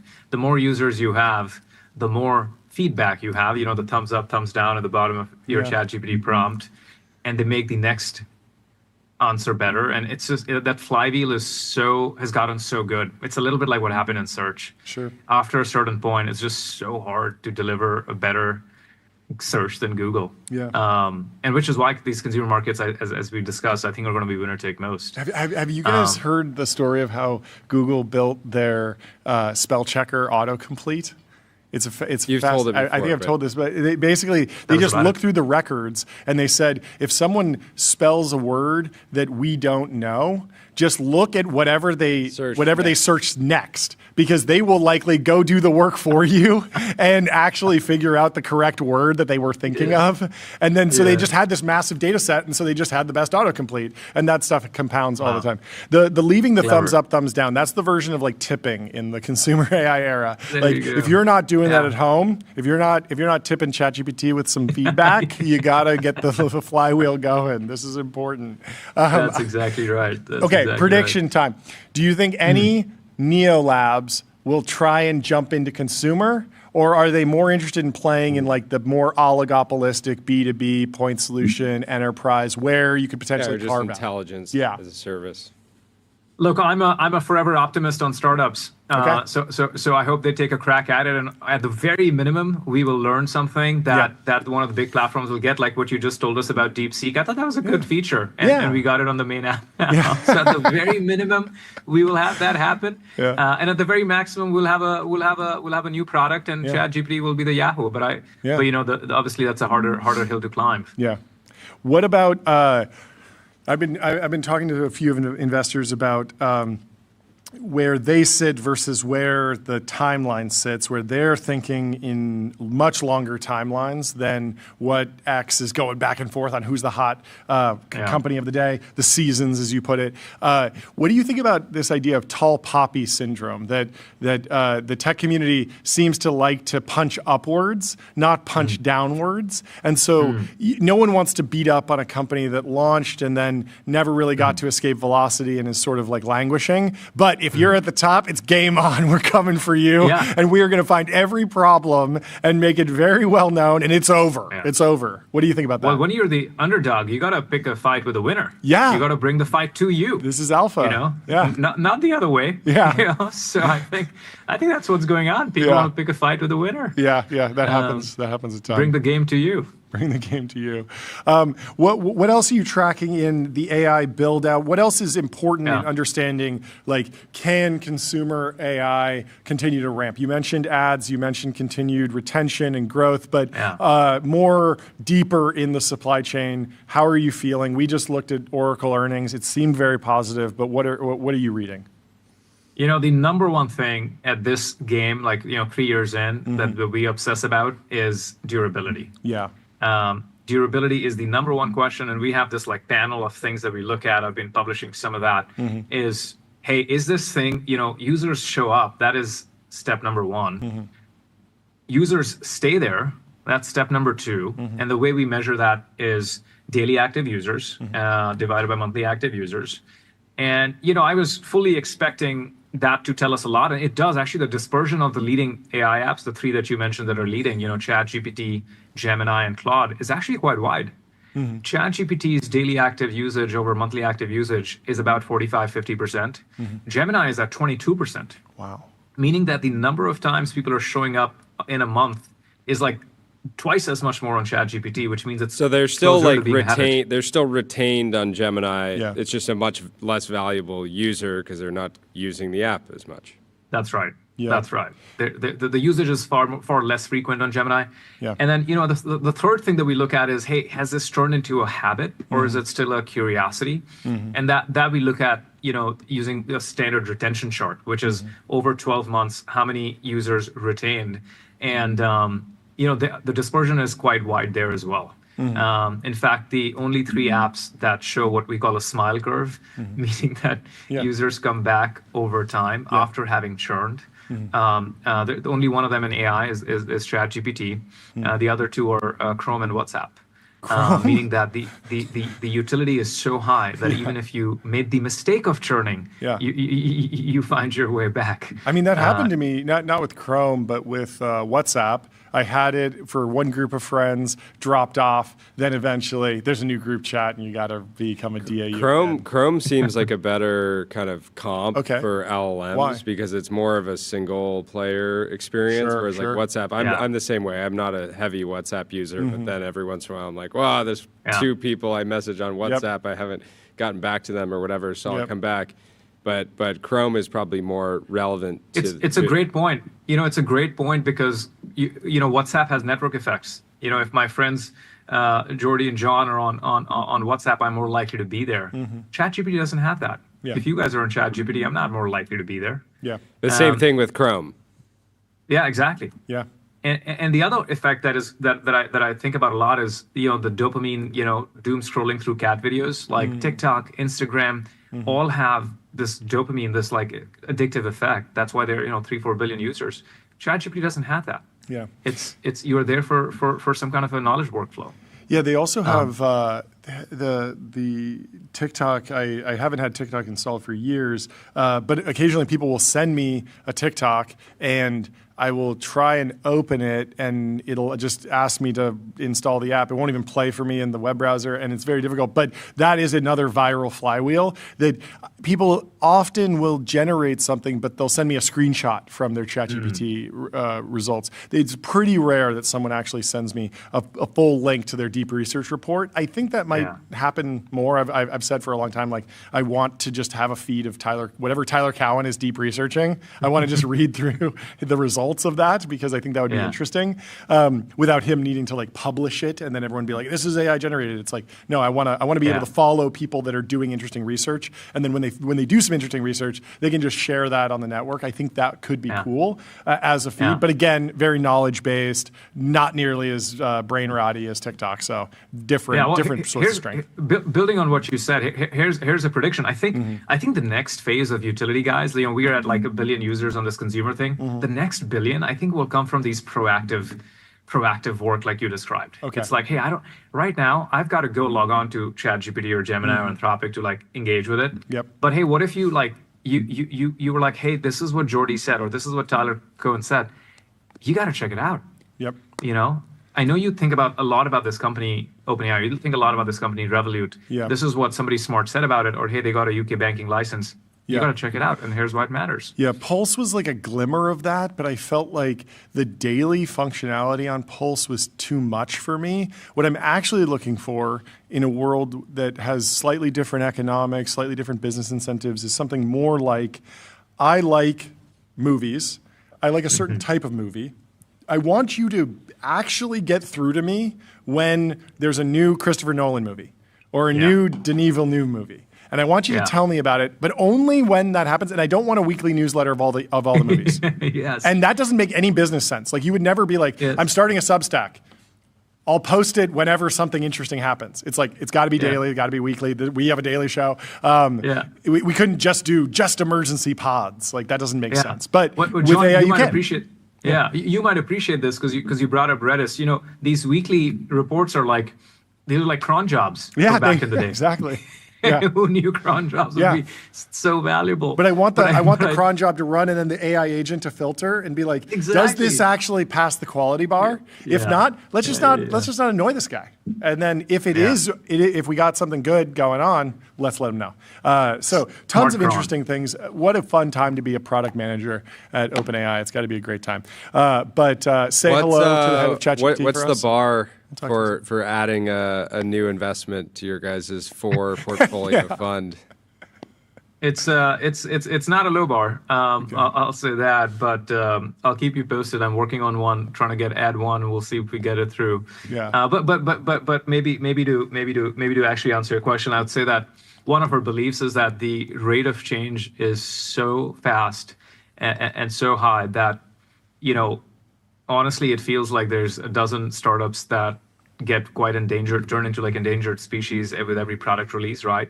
From one of the what we call private Mag 7, OpenAI and Anthropic leading that charge, and so the idea is to just like stay concentrated in the ones that we know are working, and we have an early stage fund that does earlier stage investments, but on the growth stage side, we run pretty concentrated. The bar to get something added would be we have belief that this is a company that has a good line of sight to free cash flow over time.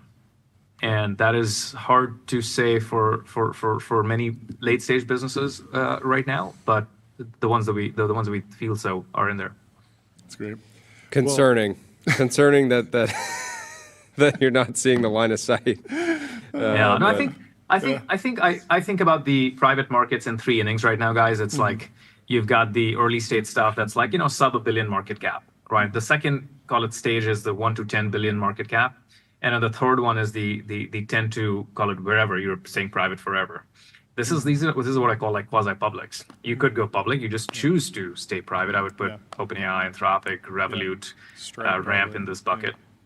Very high quality companies that we'd love to own in our growth fund. Sure. The second bucket, which is the 1 to 10, I think is the part where there is most dispersion and is probably the place I see the most fog of war and hardest to figure out whether they have the durability. Yeah. And the early stage business will always be there. There'll always be great founders starting. I know you guys had, I think you call it the Guptinator, Ravi Gupta. Yeah, Ravi Gupta. I'm glad you caught that. He'll crush. Yeah, he'll crush.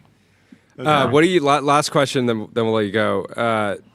How are you processing the disconnect between public SaaS apocalypse, people concerned around SaaS as a business model, and then what's happening in the actual early stage? There's so many companies that may position themselves as something other than SaaS, but functionally they are SaaS. Like you could just take, if they say agents, you could just replace it with workflows, and it would sound exactly like a SaaS business. And it's this like very interesting time where you just have all this funding activity early, and then public investors are saying, hey, we want to put a huge discount on all these businesses because we just don't know what is going to happen in 10 years. Do you find that a bit strange? Look, I have tremendous respect for the public markets. They're a very efficient mechanism for repricing, but I think they're not hyper efficient in times like now when the change is so fast. And so I think there's a spectrum. I'll ask you a provocative question. Why couldn't you vibe code ChatGPT? You could. And by the way, when you vibe coded and you come back to ChatGPT, we launched Claude with ads. Claude with ads. With Claude.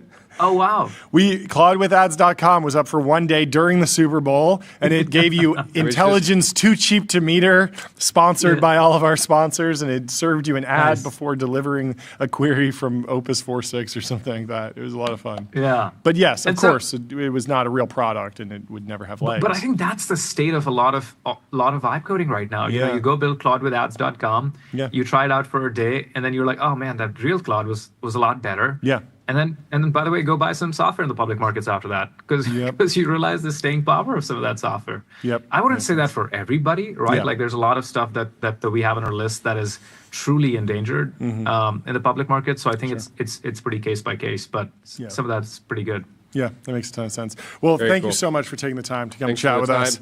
Have a great rest of your day. Safe travels. We'll talk to you soon. Cheers. Goodbye. Later.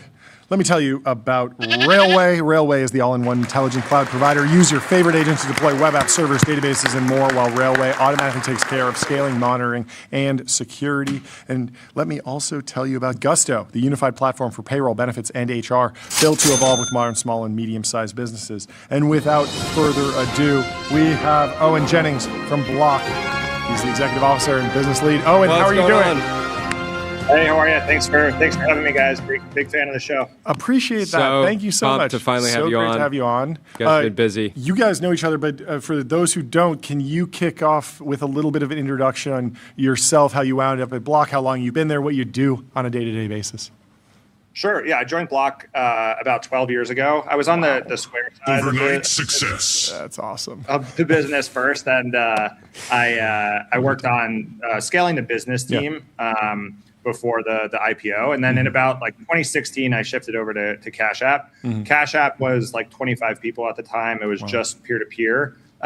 Spent a while on the cash side. And then we functionalized the company about 2 years ago. And so I look after the business team, which is product and a number of our operations teams for Block overall across our brands, which are Square, Cash App, Afterpay, Title, and so on and so forth. What does functionalize in the company mean for those who might not know? So we used to have pretty rigid business units where Square and Cash App operated pretty separately, and they each had a CEO, and there was kind of duplicative disciplines between them. I think part of our core strategy now is connecting the seller side and the consumer side, so having like both sides of the transaction.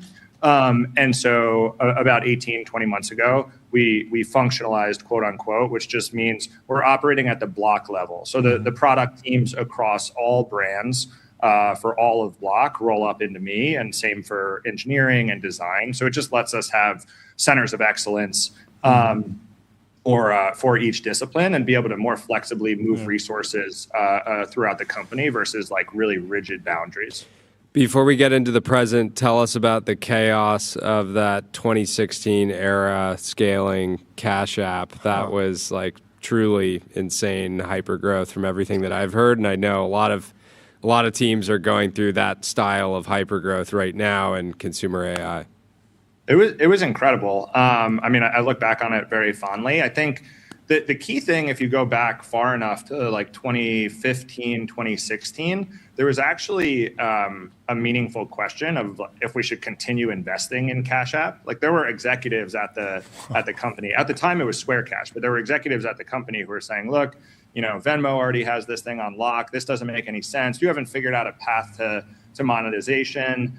And so it was actually Jack, our CEO, who continued to push and continued to invest. Sarah Fryer, our old CFO, actually gave us a deadline at which we had to figure out monetization, or else we were going to be shut down. And we were trying to go through the IPO, and so I kind of get the trade-offs there.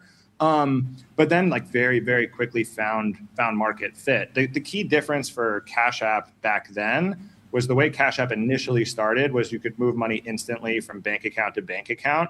That wasn't something that was available with any other sort of peer-to-peer functionality. And so we found market fit really, really quickly, and tremendous growth and like incredibly small team, and just working to make sure we could stay up and we could serve customers every day, especially Fridays. Jacoby was on. No Owen's way, team. no way. So that was fundamentally different because I had other money transfer apps at the time, but the flow was always take some money out of your bank account, put it into the app, and then send that money from that app to my friend, and then it sits in their account, and then they can take that to their bank account. You could go bank to bank, basically.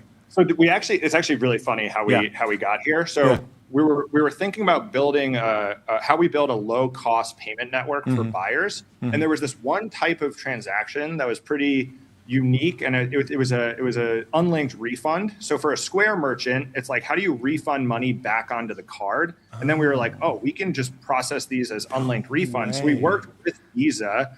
We ended up turning into this whole Visa Direct thing, and now so much is happening on debit. But what we would do is, there actually wasn't even an application to start. You would CC cash at squareup.com, and if your debit cards were linked on either side, you would move money instantly from Bank of America to JP Morgan Chase or what have you on debit rails, and so it was instant and it was free.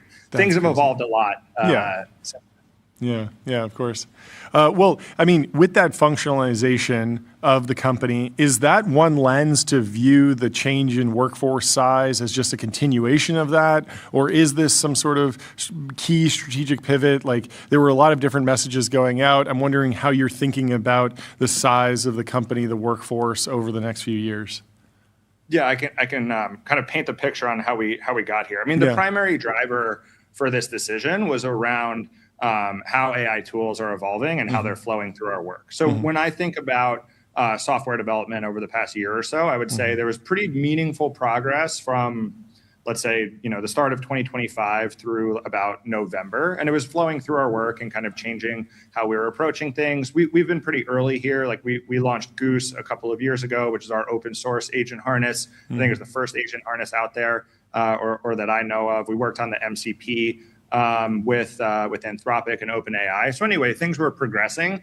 And then in like the last week of November, first week of December, things just fundamentally changed. And it was with Opus 4.6 and it was with Codex 5.3. And we basically crossed the chasm where like, I think the way AI tools were flowing through on the development side before is like, it's a useful tool to help a given engineer be more productive. You can auto-complete, so on and so forth. In like late November with the model changes, we got to the point where these agentic systems were actually able to write the code autonomously, and the code was good enough to ship into prod.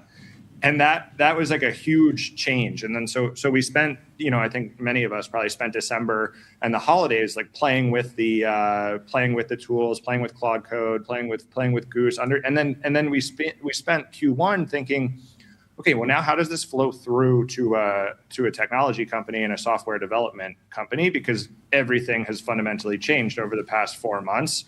And so the org changes were mostly a reflection of that. I think that just the fundamental nature of like the shape of the organization that you need, the size of the organization that you need, the workflow for an engineer, a designer, a product manager, other disciplines, all fundamentally change. So, we've continued to kind of refine the size and shape of our org, but this was definitely a reaction to agentic development and what that means for technology companies. How have expectations around just productivity for developers at Square changed? Like, how do you try to understand if somebody is actually using the tools to the fullest extent? Like, what's the general kind of philosophy? I think basically expectations around productivity are increasing across the board. I think it's the clearest on the development side, and that's also why, like, when you look at the reduction in force, it actually over-indexed to product and design and engineering relative to other roles.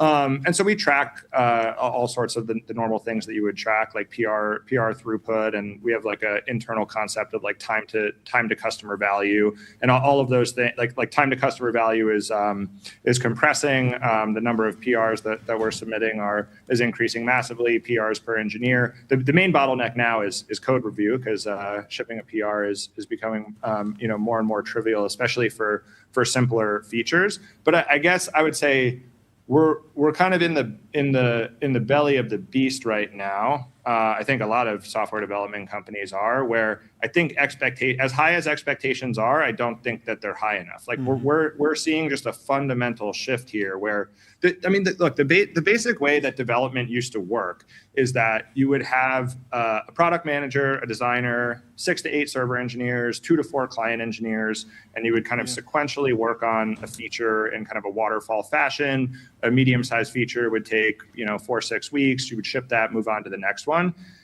It's a fundamentally different now. Now we have really small squads of 2 people, 3 people, who are way more full stack. They're all on the tools, as we say internally. And what you're able to do is just like orders of magnitude different. Obviously, there's like are you running 5 or 10 instances of Claude Code at once, and how does that flow through to your day-to-day? I think the bigger changes are just like the fully agentic systems. So we have BuilderBot internally, which is somewhat similar to Claude Code. It's built on top of Goose. And so now anyone I love all your code names. We got Goose, then we got BuilderBot. What else you got? Yeah. What else you got? Well, yeah, I think Goose was named Goose too because of Top Gun. A little cheeky co-pilot shout out there. So for BuilderBot, we have a Slack integration, so I can just @ BuilderBot and say like, hey, fix the spacing on this screen in Cash App, and then put my computer down, go have a slice of pizza with my kids, and then come back and there's a beautiful PR that's waiting, and that's just like a complete paradigm change, and it's happening across everything, not just the development side.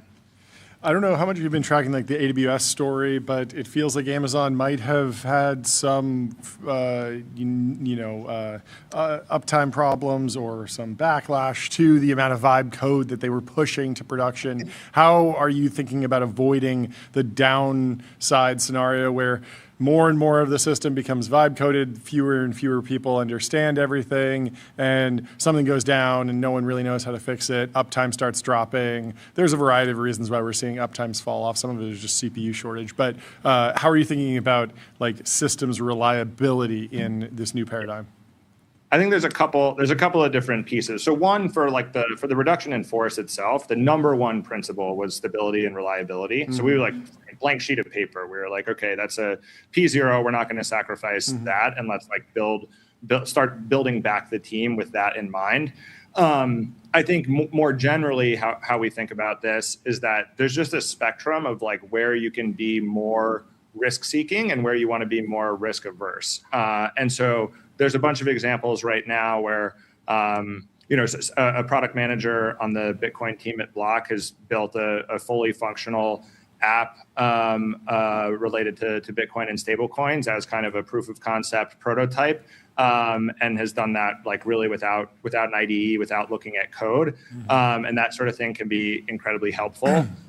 Similarly, like for an internal tool, you're probably way more risk seeking in terms of, okay, let's you don't need to ask for permission for everything, and you can push this change. And then obviously, like the further down the stack and the more load bearing something is, we're way more risk averse, and I think that makes sense. Like our financial platform team, for instance, they run reconciliation and treasury and card issuance, and our cloud platform team.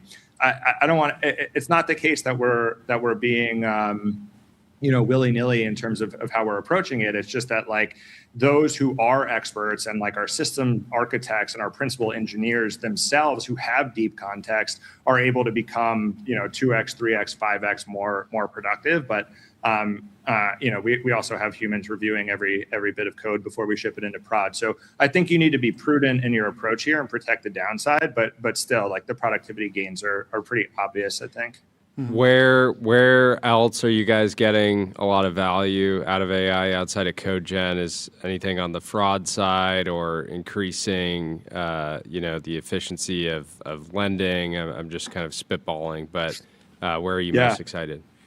It's pretty broad. It's pretty broad based, and so I'm not going to walk through the entirety of the org, but I'll give some good examples. I think customer support, customer service is a clear one where we have our own models that we've built and we've trained, and we've been able to automate like 75 to 80% of chat inquiries across brands, and that's without sacrificing customer satisfaction or CSAT. I think that's like that's been out there, and I'm sure y'all are seeing what Sierra and Decagon and folks are doing.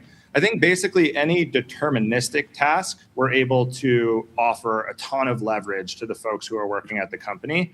So a lot of folks on the operational side they're working queues.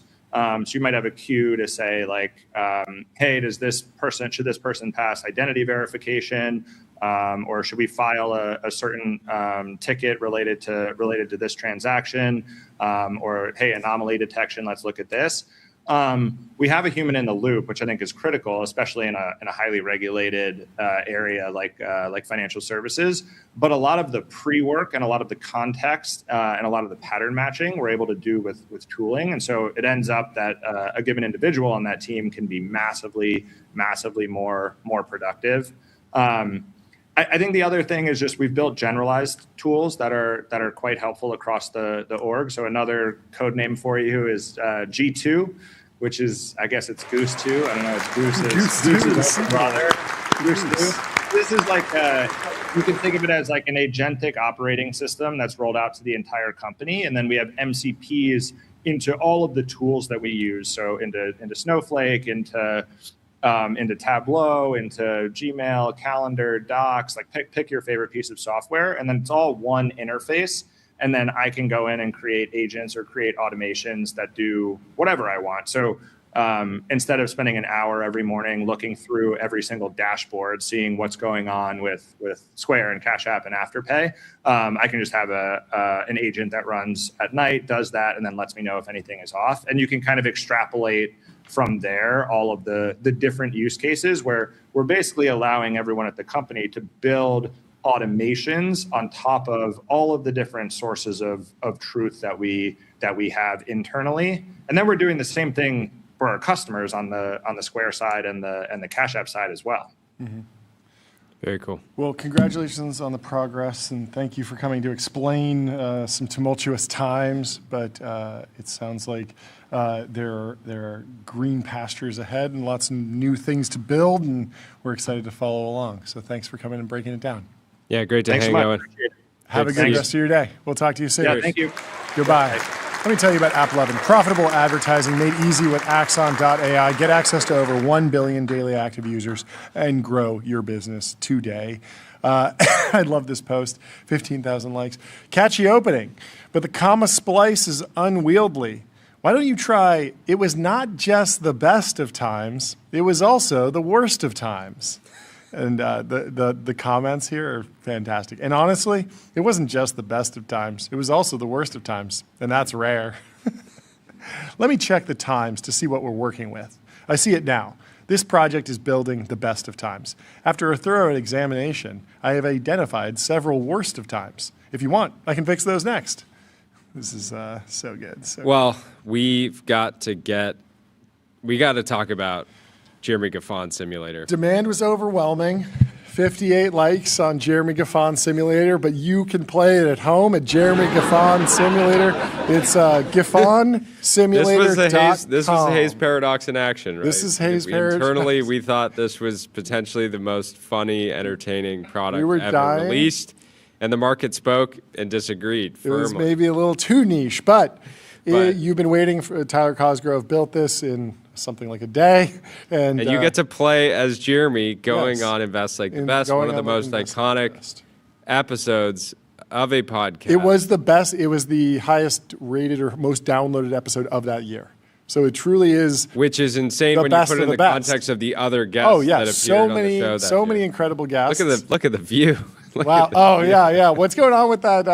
Did you not figure out why Skybox? is production team trying to out me? Yeah, they're really trying to show you all of the flaws of this thing. But, of course, when you go to GaffonSimulator.com, you will be dropped into a fully 3D world. There are some of Jeremy's best posts available on the wall.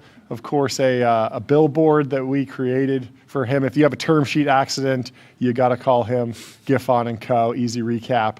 And, of course, there's some great posts on the wall. Special situations. There's a special surprise. So if you play the game and you answer the questions just like Jeremy did on the show. Can we actually go play the game? Do we have audio on this as well? Let's see. We're going to talk a ton about all sorts of different topics. You wrote an essay that so it asks you it's about the nature every of question that Patrick O'Shaughnessy asked Jeremy Gaffon on this particular Invest Like the Best episode. You are given 3 potential answers. 1 is the correct answer.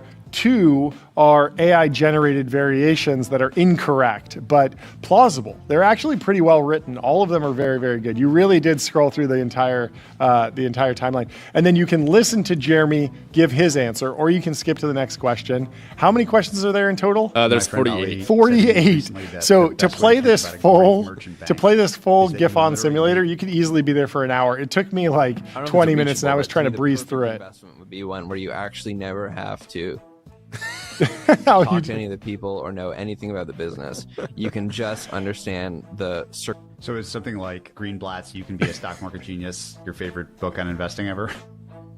Is it? Chat, what do you think? Is this Jeremy's favorite book on investing ever? I'm going to go yes. Well, I think the answers are actually all yes. They're all yes. But you have to give different reasons. Different reasons. Okay. You have to give different reasons. Yes, that is my favorite book on investing ever. The big thing that really turned a light bulb on for me. And this is important. If you're potentially index potentially applying for a job to work with Jeremy, you and I have talked a lot about how this is a great way to get your reps in. So if you go through the whole thing and you answer every question correctly, there's a special prize at the end. Yes. If you get them all right. Wait, and has that prize changed since we last talked?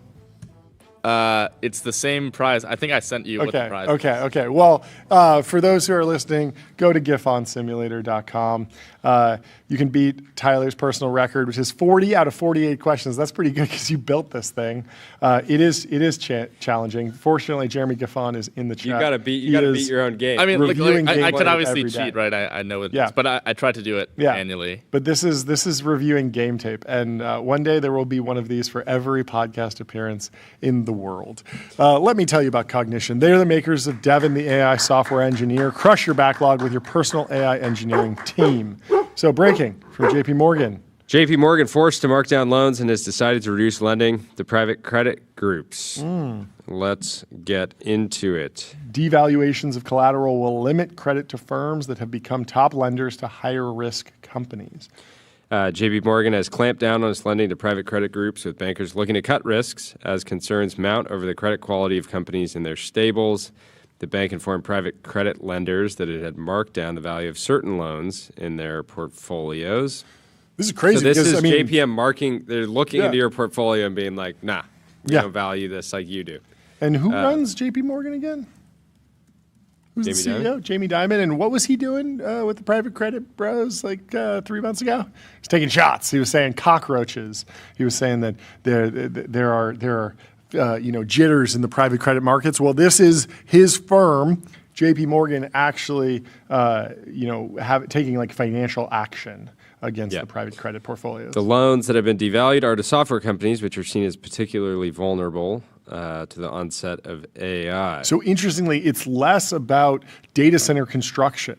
So within Blue Owl's portfolio, you have software companies, but then you also have data center construction. And the data center loans, a lot of those look really, really good because, yes, it's a big project, a full gigawatt or 500 megawatts for a Meta campus. But the company that's financing and building that data center that then takes that issues these loans, they have Meta as a tenant.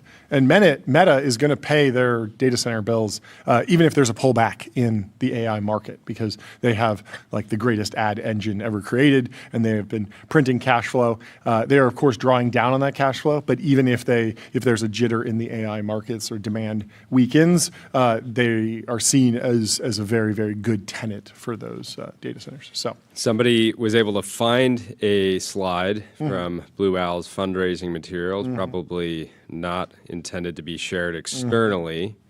They say this is a real slide from Blue Owl. While it reads like satire, it sadly isn't. The strategy lend to growing SaaS companies with some degree of ARR, even if they have negative cash flow or EBITDA.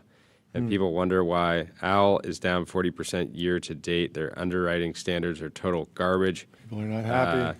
Yeah, again, a sort of a concept stage slide is not necessarily their actual underwriting strategy, but the slide says that's talking about the recurring revenue loans. A loan made to a company that may not be currently EBITDA positive because it has made a strategic decision to postpone profitability in favor of acquiring customers that will generate a high lifetime value. Of course, people are just questioning what the lifetime value of these customers will be. Fast-growing businesses with a highly stable base of existing customers, strong revenue visibility and attractive unit economics, attractive credit characteristics. I'm going to include minus profitability, including covenant protections, lower loan to values and premium pricing as compared to a typical direct loan.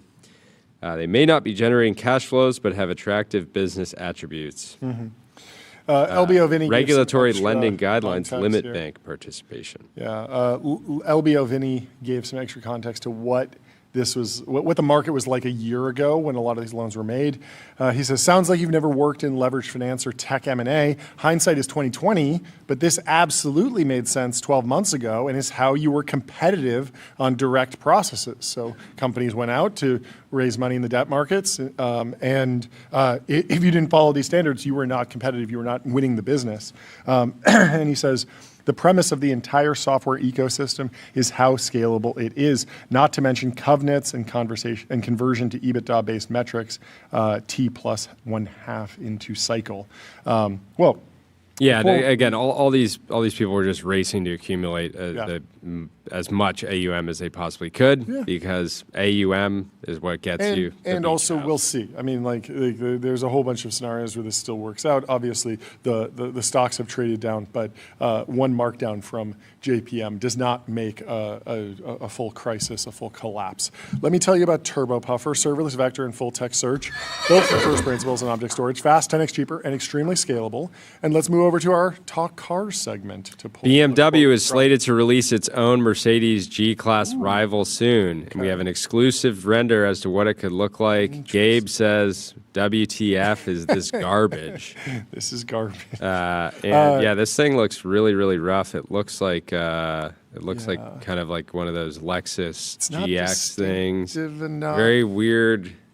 Those front nose. Rough. The nostrils on this thing are grow wild. on people, but this was, I believe Doug DeMuro was saying that the BMW XM, which is their top of the line, most expensive SUV, which is been sort of panned because it's overpriced, underpowered, and it doesn't quite fit in the same lineage as the Lamborghini Urus. The XM has not sold a lot.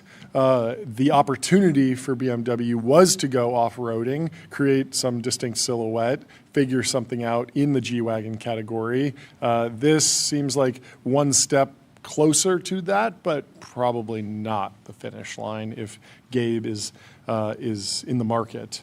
But there are more car announcements going on. I don't know. I don't like the way this looks, but I could see it doing decently. Yeah. Given that, I mean, for that customer segment, wanting something that feels a little bit more rugged than a BMW. The hard part about the G-Wagon is they've gotten very expensive, and it has such a distinct silhouette that it sort of takes that off the shelf. Like if you do a carbon copy of it, sort of like what the Ineos Grenadier did, BMW would be shackled with the copycat moniker.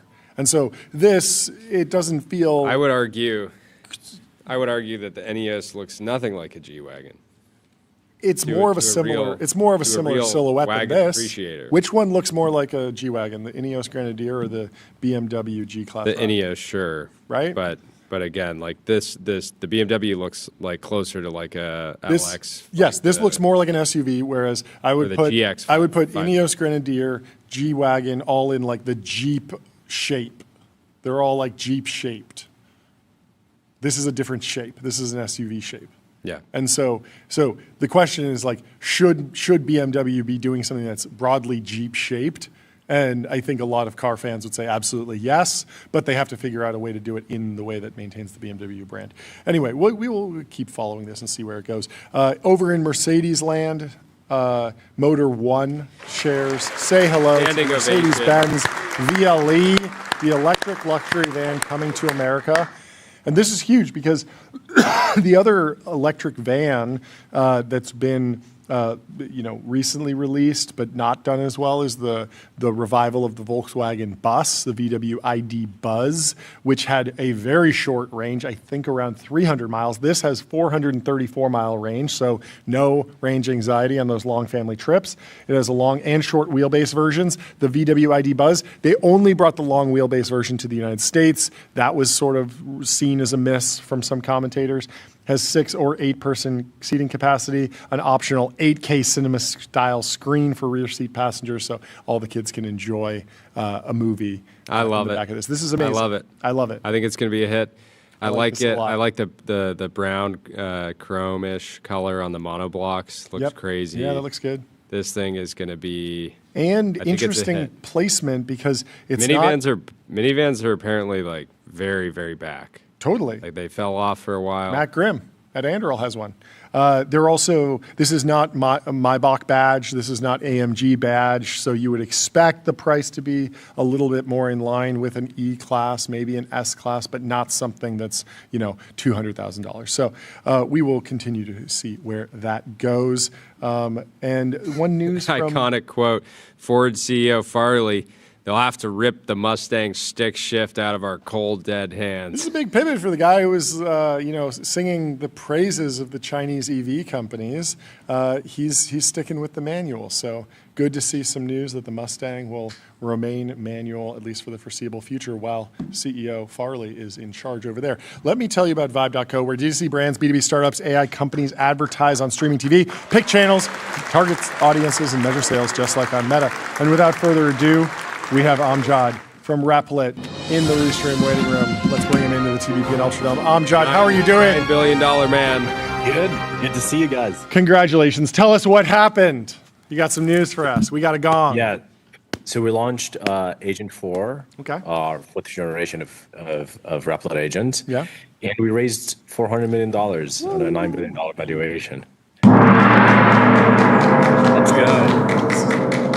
Been waiting for this. Yes. All week. Absolutely massive. Do all your fundraisers leak? I felt like in my head this had already happened. Like I feel like somebody's on to you. They always front run you. Yes. Everything. It's not leaking from us internally, but investors. So many different investors.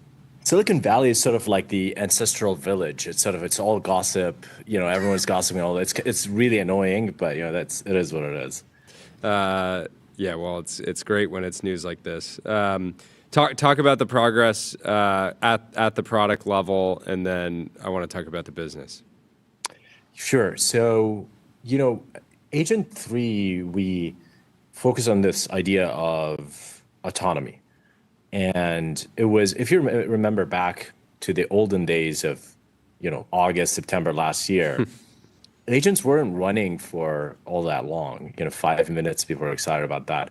Agent 3 was the first agent to run for like hours. And since then, we've had the autonomous revolution with OpenClaw and many other things. It kind of entered the public consciousness. And since then, we've been asking the question, if we just take for a fact that agents are going to be doing a lot of our work, a lot of our manual sort of technical work, what is the role of the human? And as we observed sort of internally, people are spending a lot of time in design thinking and systems design. They're spending a lot of time on whiteboards. Whiteboards were never used at Replit, and now they're used all the time. And so as we started thinking about Agent 4, we're like, okay, we want to make it around this idea of like creativity, because we think that what's left for us as humans to do ultimately is just be creative and build new things and figure out what's the next thing to build, what's exciting to do more exploration, build a lot more things. So Replit Agent 4 is kind of the kind of flagship feature is that there's a canvas. And inside that canvas is basically everything that you're building. You can generate designs and mockups. You can build your backend and web app. You can build your automations and agents. You can build your mobile app. You can build a slide deck. It's sort of your cockpit control panel for your business. And there's a lot of technology that went into making all that seamless. A big part of it is parallel agents and collaboration. So every time you start a task, we fork the entire virtual machine and database and everything, create an entirely new environment where an agent is running autonomously on that. All the while, you're just designing and you don't really care about what's happening under the hood. And so we think it's an entirely new way of not just vibe coding, but working in general, because it's affecting every department at the business, from marketing to sales to everything else. Because everyone, like coding has become the new interface for knowledge work, and this is where Replit's headed as well. Can you talk a little bit about the top of funnel? You're a master of going direct. I mean, you're one of the few tech CEOs that you've been on Joe Rogan, right? Yes. That's insane. Congratulations. It's amazing. But what is the mix? How do you think about actually growing the top of funnel at a time when there's a knife fight for every new AI user, but there's also 10 new AI users coming into the category every day? Yeah, we actually haven't invested. I think something that could be a superpower can be also a bit of something you over rely on. So me going direct and just using my platform, we haven't really built out the marketing function as much as many of the other players in the market. So we're just starting to do that. The Agent 4 launch, you might have seen, we've just really upgraded our style and how we talk about our product. We just did a brand refresh. So the funding is also recognizing like $400 million is a lot of money, especially since we really haven't made a huge dent in our previous fundraising. But it's recognizing that there's going to be a knife fight. Luckily, Replit continues to grow very strongly organically, especially in enterprise adoption. Sure. Like the enterprise adoption has been really fantastic. I saw you guys talking about Mercedes. Mercedes is a customer. No way. Like it's really mind-blowing. That's awesome. How many industries are just jumping on this.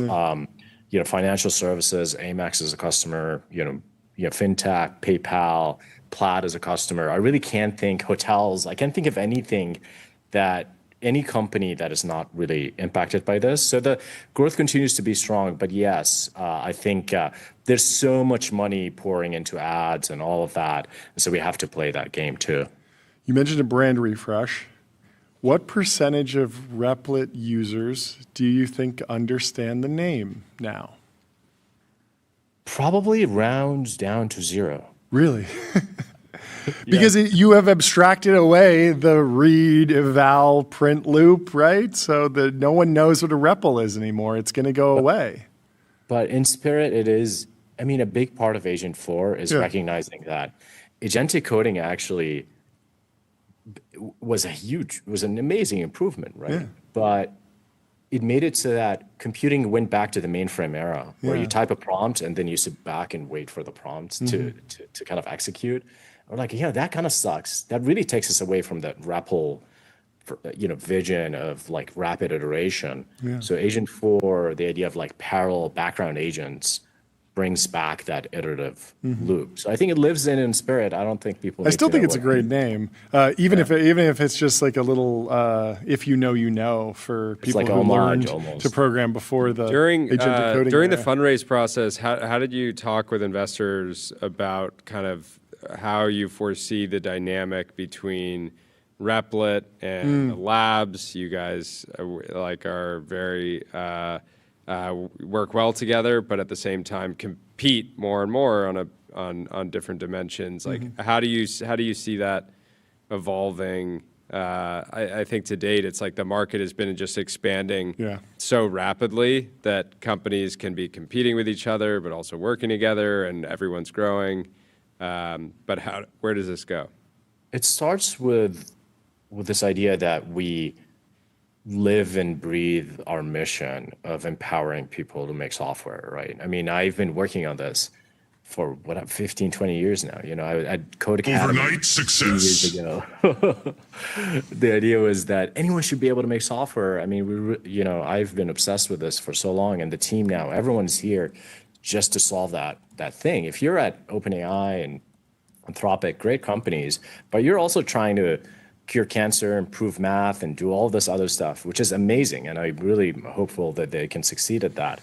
But the kind of focus that we have on the just general population to be able to be empowered, no one else has. I think, they're doing great, but they're massively subsidizing their services in order to acquire users, which is fine. That's what you got to do. But I think if you go to Replit, it's really the best place for you as a creative, as a business person, as a solo entrepreneur to build your business. And the feature gap, especially after Agent 4, between us and anything else is really, really wide, and we'll continue to make it wider. I mean, Agent 1 was really the first consumer approachable agent on the market back in 2024. That was before Claude Code. And so we have a track record of continuing to innovate. And moats don't matter anymore. Maybe you can have a lot of capital and you can subsidize a lot of things and you can spend a lot in marketing.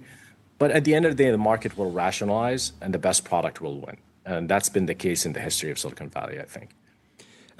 Given that you're not trying to play the same kind of capital war game, what's your guys' philosophy around like trying to create the best product experiences, but also not, even for the users and for yourself as a platform, you don't want to just be generating the most number of tokens. You want to be sort of as efficient as possible and get the user what they want to do, which is build something, but do it in a way that is not overly costly for the platform or the individual user. Yeah. I there's a lot of innovation behind this. Like, one advantage of being, at the infra or app layer of AI is that you can use any model. For example, we utilize a lot of Gemini Flash, which is like a great model at like code search, at like design, so we find a lot of efficiencies from being able to create this like society of models, which is a thesis that I wrote back in 22. It's not going to be one single model. Every model is going to be better at different things. There was a moment of time where we're like, Opus is going to be able, it's AGI going to be, it's still, when you go to Replit, it's really 4 or 5 different classes of models doing different things. So that's an important piece of it. The other thing is, like, internally, we don't set ARR metrics. I think there's a lot of focus on ARR. And ARR in the age of AI, I don't think it's ARR in the same way that like a SaaS business was ARR, because you're sort of like, you're selling these tokens, and you can push a bug and get better ARR because you're spending more tokens. And so it becomes a bit of optimizing for the wrong thing. So for example, we look a lot at sentiment analysis. like how people are actually, when people get angry, they'll tell the agents like, that they're angry. So we'll look a lot at that, look at success, deployment. We're increasingly looking at how much money people are generating when they're building a business with Replit, because now you can hook in Stripe and other payment providers. So it's really about what you measure, and we're increasingly trying to measure the quality of the output as opposed to like the whatever ARR metric there is. What advice are you giving to the youngest new hires at Replit these days? About skill development, where they should be focusing, how they can build a career at a company that is growing really significantly and will probably be around for decades, if not centuries. Well, first of all, the roles are collapsing. We have designers shipping code. Yeah. We have engineers shipping design. We have salespeople shipping code. Yeah. We have engineers doing sales. Our vision for the future of work is that everyone has to be an entrepreneur. Okay. And we're going to be all massively levered by agents doing all sorts of things. So the particular skill is not the bottleneck anymore. It is how ambitious you are, how generative you are, how creative you are, and how good are you at utilizing these tools. And there's been a lot of doom and gloom about like younger people coming into the workplace right now, with focus on like entry-level jobs going away. We're trying to hire as many new grads as we can. We're finding that a lot of young people are, agent maxing. And so you need to be running, 100 parallel agents and trying a ton of different ideas. We don't really police token consumption internally at Replit because we want people to be doing as much as possible. So I think it's a really golden era for a lot of young people coming up right now in the job market, because at our time, you kind of, you go and interview and become a Java 2E software engineer doing global migrations. Like that's your title, right? Yeah. Like it's no longer the case. We just want people to come and do things. Yeah. And I think that's incredibly exciting. That's awesome. What's the craziest token bill you've seen someone on your team put up in a single month? Has anyone pulled in 5 figures, 6 figures, like order of magnitude? How big are we talking for the craziest person? I've seen single runs that are in the thousands of dollars when we enabled Opus Turbo. Sure, fast mode. Yeah. Which fast mode, which is like a highway robbery. That part we're actually like a little more careful about. Yeah. Like, maybe we'll check on this tomorrow. Yeah. Yeah. Yeah, go have lunch and come back. Well, thank you so much for taking the time to come chat with us. Congratulations on the progress. Thank you, guys. Yeah, great to see you. We will talk to you soon, Amjad. Have a great day. Let me tell you about Phantom Cash. Fund your wallet without exchanges or middlemen and spend with the Phantom Card. Natasha Mascarenas over at Bloomberg Technology got a scoop. The first collab with Kurt Wagner over at Bloomberg. A new holding company is in the market, and it's led by Sequoia partner Ravi Gupta, the Guptinator. The Guptinator. Many people are calling him this. He revealed his co-founder, former Meta Chief Revenue Officer, John Hegeman, and they are out raising up to $1 billion, at least $1 billion for a new company called Ithaca Holdings. It's a holding company. Spoiler alert, they put holding in the name. So it's a holding company. They're going to acquire at least one public or private firm, interesting, with plans to infuse it with new technology. So who knows? Maybe they're raising $1 billion of capital. They can go out and then do a levered buyout of a company with a lot of interesting assets. That's a cool idea. We'll see how this all plays out. They're going to buy something and then infuse it with new technology, potentially including AI. I would be shocked and disgusted if they didn't use at least a little bit of leverage, Sean. Yeah, me too. Well, without further ado, we have our next guest in the Restream waiting room. Let's bring in Shardul from Index Ventures. How you doing? What's happening? Hey guys, thanks for having me. First time on the show. Please introduce yourself. Well, it's tough to follow the Guptinator. I don't even know the nickname from you guys yet. I know. We need it.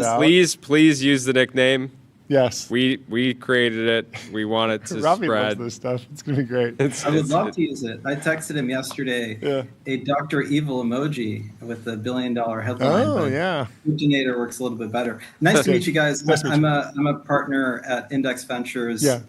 we're a multi-stage firm, one team, one dream, investing in some of the best companies.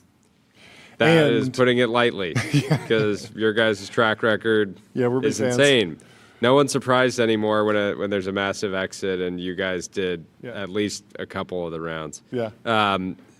Fun day today with Wiz closing, so you get a second opportunity to take another victory lap after the. When did the actual deal get announced? It was early last year. At this point, a year ago, or Q2. It's official today. Spotlight is back on the founders, as it's well deserved. I think a year and a day ago, it was initially announced. Wow. So walk us through the journey of Wiz, like what stuck out to them at the early stage, what was growth like, and then was this acquisition a surprise to the board? How did the investors process the news? Yeah, for me, the story started over a decade ago. I joined a meeting with Asaf. He was like 30 minutes late.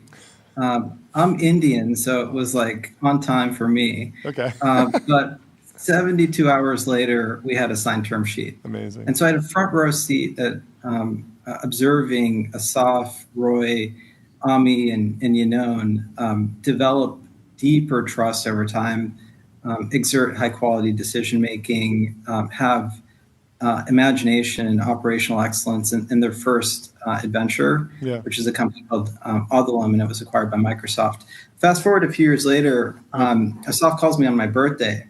And it's like, let's go. Birthday present, deal flow. Let's go. Nothing's better for a venture capitalist on their birthday than some deal flow. Well, my wife and kids are watching, so let's edit that if we can. But it was pretty good. And so we were on board. We had pure belief and conviction in the founders. I think a couple of weeks ago you had Aiden and Asher from Flappy flapping airplanes. Aiden taught me something recently about our business. He taught me that conviction is the currency of progress. And so the first investment, I joined the board at the seed stage together with Gilly Renan and Doug Leone, and of course the founders. And then about 9 months later, Index led the A. 2 months later, we led the B, and we kept leading rounds as the company continued to develop in different dimensions, right? And so as conviction grew, we were able to build what's now the largest position in Wiz, which was pretty special. And talk about kind of the why those rounds were happening so quickly. There's so much chatter and kind of pressure that teams are feeling now around being the fastest to company to 100 million of ARR. But a lot of the ARR numbers being thrown around today are more just usage-based revenue, whereas Wiz was actually an enterprise,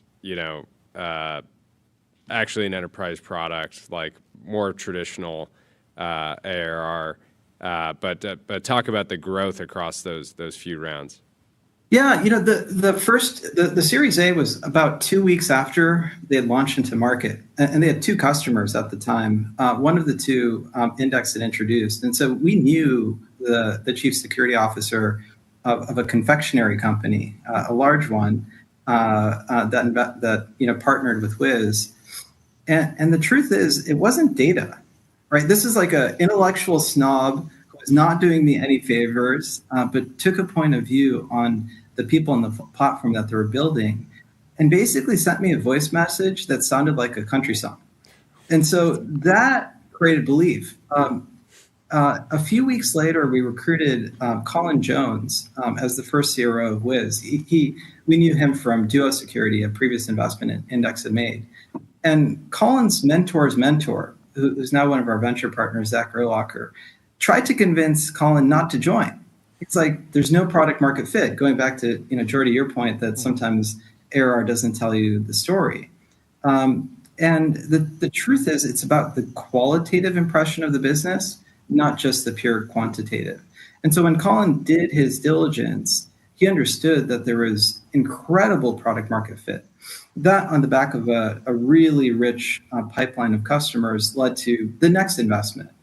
And the sequence kind of continued as the product surface area expanded, and they were delivering more capabilities in a shorter period of time with high attach rate to customers, while building a deeper, denser team across different functions.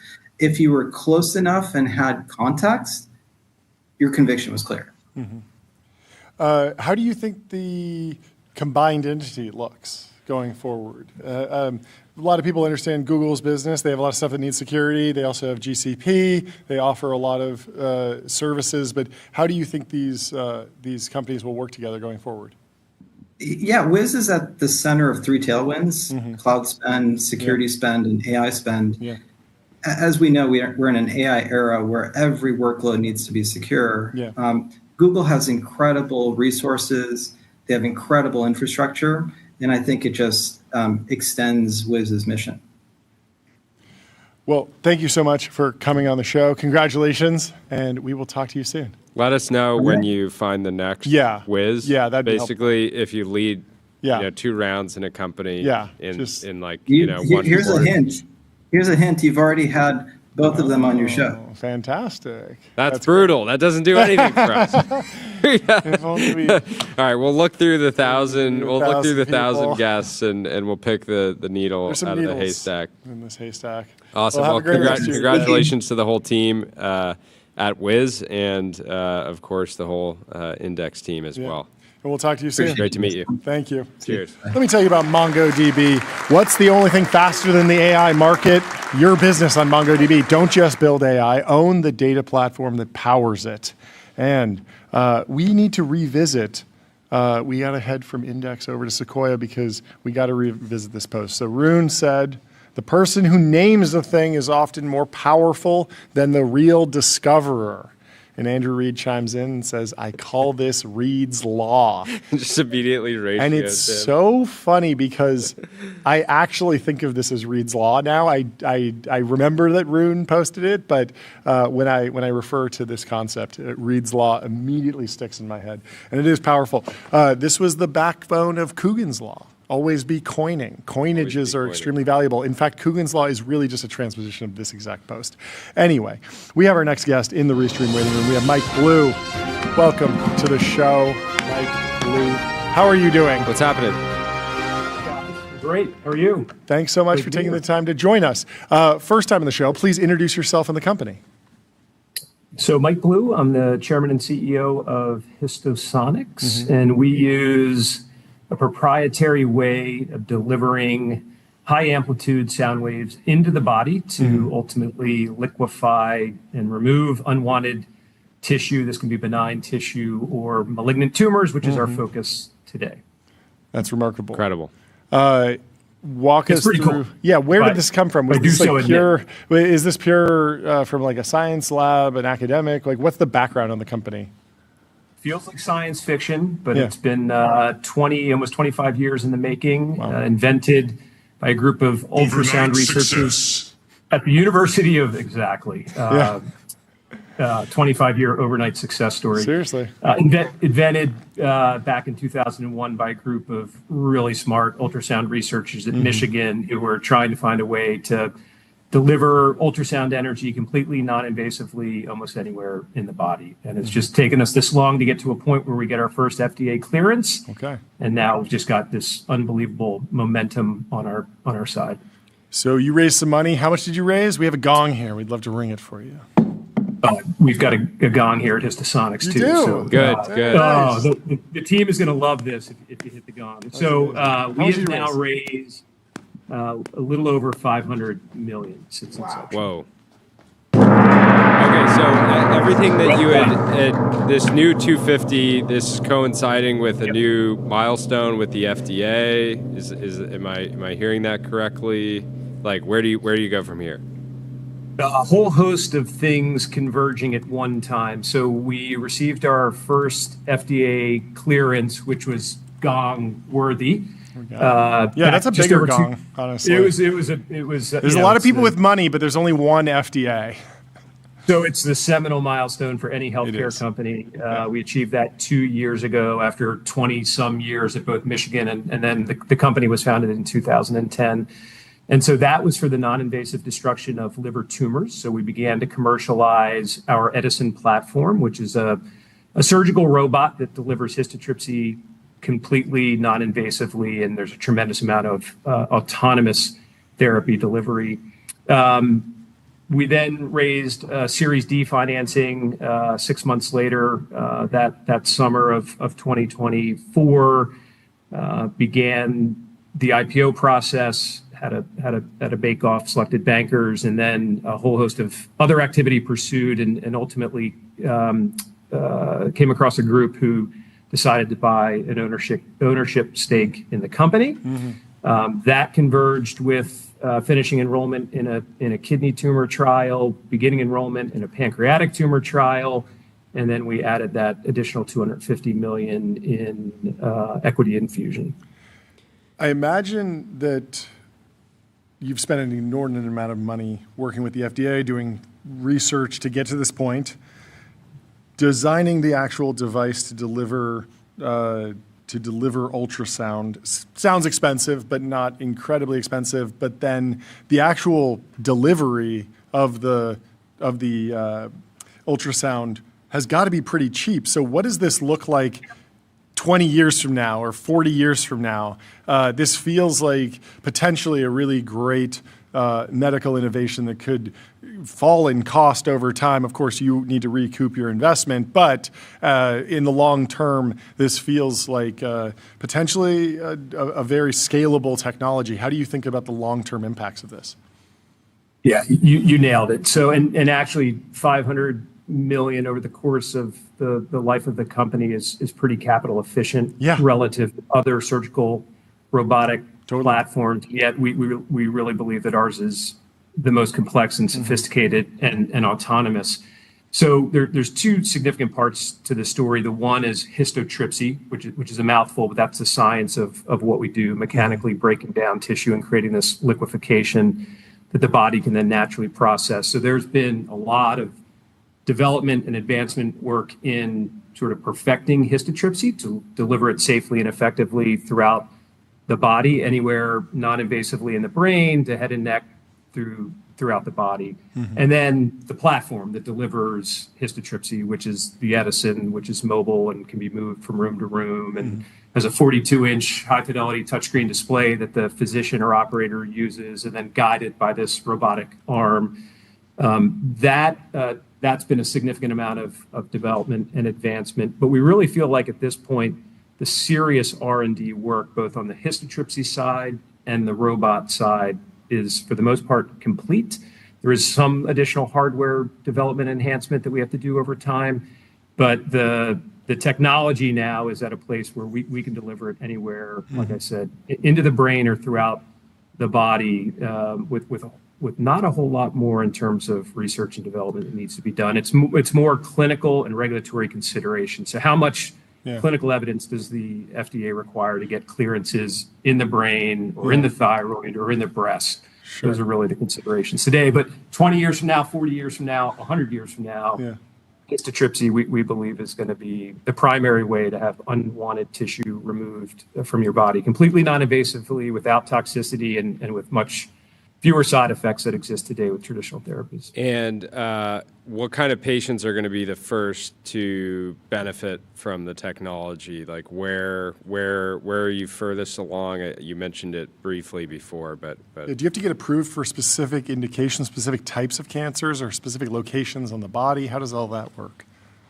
We do right now. So we aligned with the FDA 6 years ago on starting with a specific organ, which was the liver, and our indication is for any tumor in the liver. And so this is primary liver cancer, but far more significant number of patients who are affected by metastatic tumors in the liver. There are more women with metastatic breast cancer that ultimately become terminal because of their liver tumors than even primary liver cancer. So that's our focus today. Many of these patients are in advanced stage, so their physicians have told them that they're terminal, and they're hoping to extend their life and to improve their quality of life, and we believe histotripsy is a great option for them.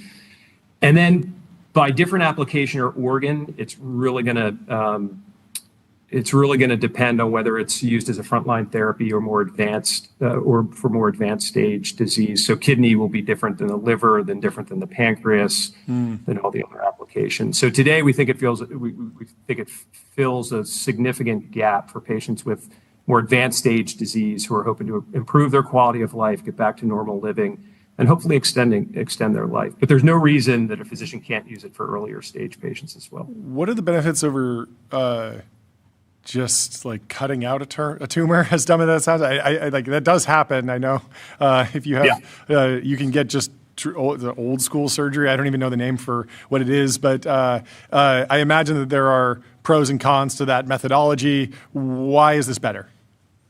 So we believe that we're in the process of completing the evolution of surgery from open invasive procedures to laparoscopic surgery to robotic surgery, which has become a big thing over the last 20 years, to ultimately non-invasive surgery, which is done using histotripsy and the Ellison platform. And so there's still a lot of surgery that's done today. Surgery for a lot of indications is still the gold standard. We don't argue that. In fact, we think that, and we have proof now, evidence that many patients who undergo histotripsy who are non-surgical candidates can ultimately get themselves to a condition where they can be surgically resected or even transplantable. We've got some awesome cases of patients who were told they were terminal, have had multiple histotripsy treatments, and were able to go on and have a liver transplant, which is really the only way to cure these patients. So we don't look at this as necessarily, although it could be and maybe should be for certain applications, not necessarily a replacement for surgery. That makes a ton of sense. Well, thank you for everything you're doing. This is very exciting. A true white pill, an overnight success, the royal flush of good news on TVPN today. Congratulations on the progress. And thank you so incredible much for work. taking the time to Great to meet you. for us.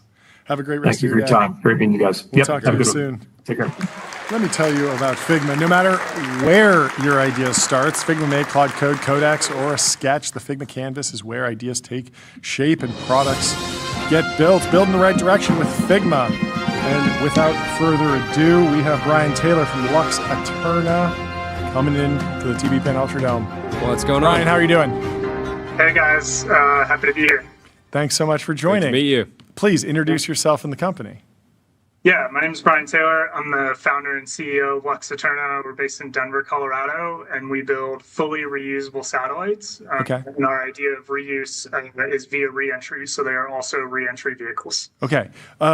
What does the satellite mean in this case? We've talked to some folks that build satellite buses. We've talked to people that build stuff that goes on the satellite buses, and the supply chain, the orbital economy is starting to fragment into non-vertically integrated players. And so where do you sit? Where do you want to play? Where do you see yourself expanding into? Yeah, so we build a fully functional satellite vehicle, space vehicle. So it has solar arrays, propulsion system, attitude control, avionics, everything.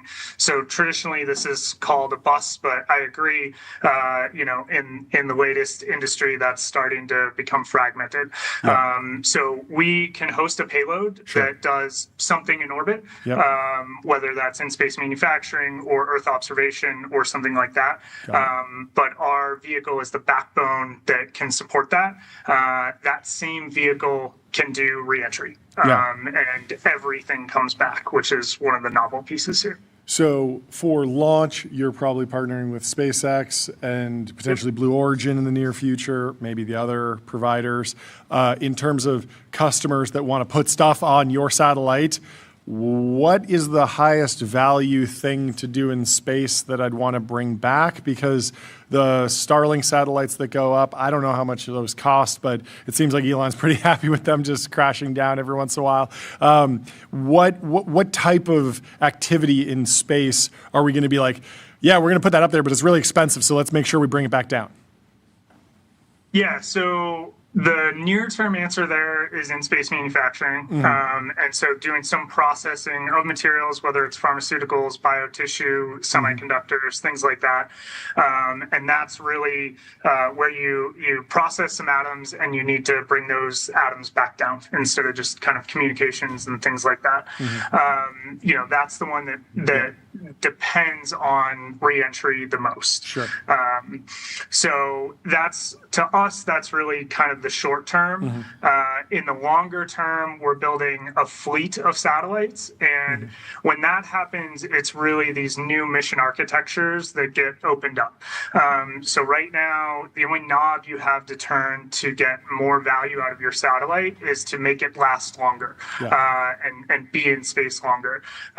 You know, we have a vision where you might design a mission around a 6-month mission timeline, a 1-year mission timeline, a 3-year mission timeline, and that doesn't make sense when the satellite could last 5 years. But when it's economical to actually design the mission differently, we think there's a vast amount of applications that will actually open up as possibility. Yeah. Where's? Oh, sorry, Jory.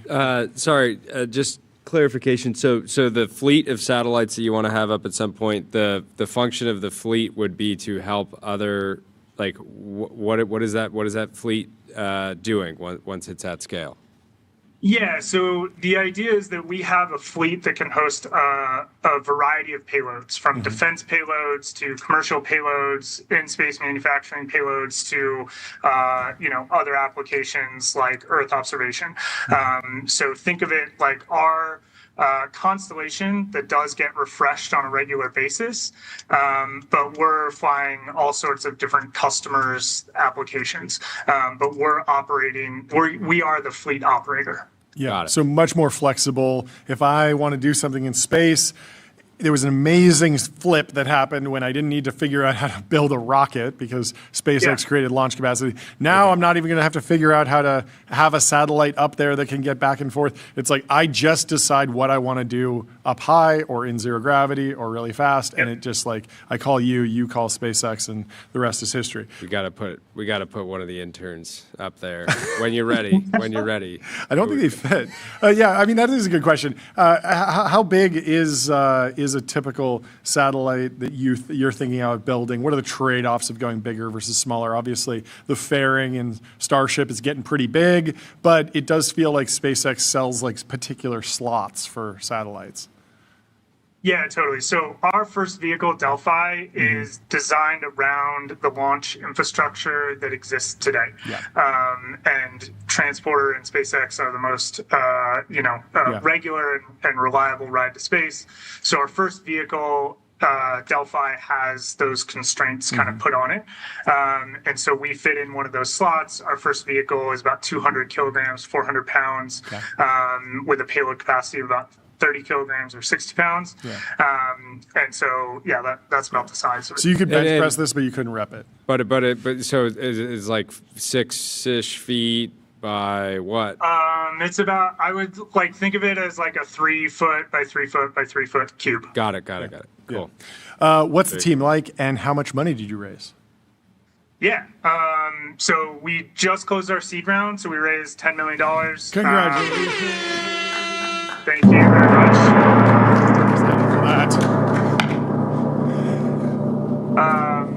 We're super happy about that round. That gets us all the way through our first demonstration launch. That's great. That's crazy. You can do stuff in space for 10 mil. What a time to be alive. How big is the team? Where are you based? Yeah, totally. So we're based in Denver, Colorado. I'm at our HQ right now. Cool. We have 14 people right now, and we'll grow to about 25 between now and launch. Great time. So as always, you close around and you're hiring. So we are that case. Please reach out. So, Incredible. Well, thank you so much for taking the time. Lunch. This is very exciting. And congrats to the whole team. Yeah, amazing work. We'll talk to you soon. Thanks so much, Brian. Thanks a lot, guys. Appreciate the time. Goodbye. Good man. Let me tell you about Okta. Okta helps you identify every AI agent, helps you assign every AI agent a trusted identity so you get the power of AI without the risk. Secure every agent, secure any agent with Okta. Quick news. Someone put a mysterious bronze lobster in front of the charging bull on Wall Street today. Bold. No one knows who's behind it.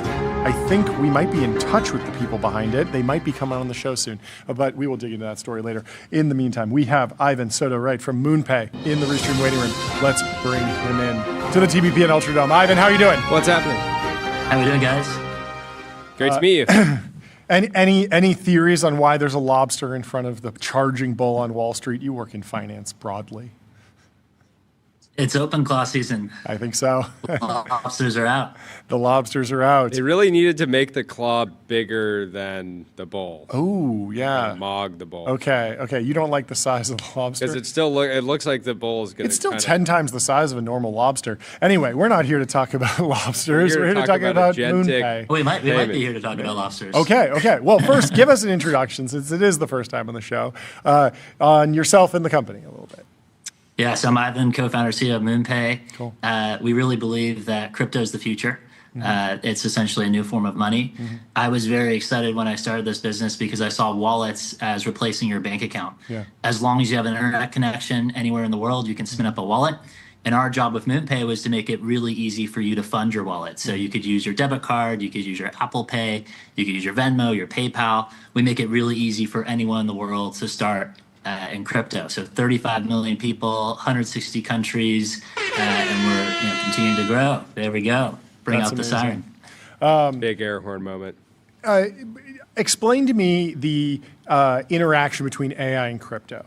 I understand that there's something about stable coins, low friction, computational money, like that fits within like the OpenClaw. Maybe I want to give my OpenClaw agent a crypto wallet instead of just my credit card number in plain text. But at the same time, like the agents, I trust them with so much. I'm kind of fine giving them my credit card number. Why shouldn't I? Why should I believe in a future? You say that, but have you? I haven't yet, but I feel like the if it can write a whole app and deploy it, and we just built a whole 3D game in a day, like it could probably figure out how to put a credit card into a web form, and it could probably learn how to store that in 1Password or something. Like it feels somewhat tractable in the AI world. So what's the bull case for crypto in an AI agent world? So we probably couldn't be more bullish. We just launched something called MoonPay Agents. You give your OpenClaw one line, npm install MoonPay CLI, and essentially you get local wallets. You get the ability to top them up. You can send any form of crypto into your wallet. With one authentication with MoonPay, we enable you to top up your wallet with your card just like you normally would. We enable you to swap from any asset to any asset. And then from there, it can interact with a whole range of different applications. Right now, I have my agent buying stocks for me, so it can actually trade into tokenized stocks. I tell it every day, hey, pick a cool tokenized stock, get your thesis on it, and then I approve it directly from my Telegram interface. So, we're in the future. We're just starting. This is the first time we're seeing these autonomous agents. And so for me, it's very obvious that most agents don't have biometrics that they can pass. So the first thing they're going to do is going to be able to spin up a wallet so they can receive money from anyone. It's going to opt into this far more efficient system. And our job is to give it full backwards compatibility. So, obviously you're going to want to attach a card to these agents. Eventually they're going to spend on e-commerce sites. We're one of the pioneers behind Solana Pay. So right now, actually, if you ask your agent to make a purchase through Solana Pay, it can do that directly in the command line interface. So we're in the beginning, and I think a lot of it just comes down to improving the user experience. The reason why I love OpenClaw so much is it's actually very analogous to what I got excited about non-custodial wallets and crypto.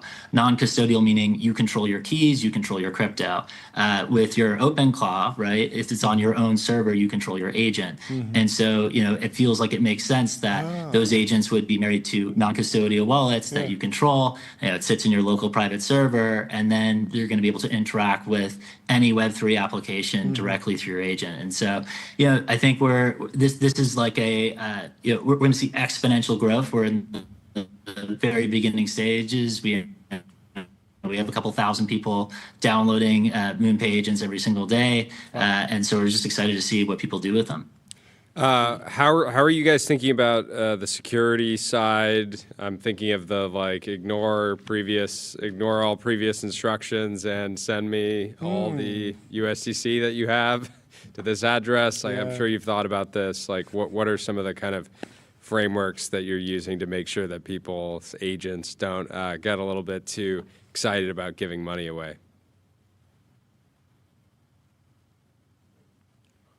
Yeah.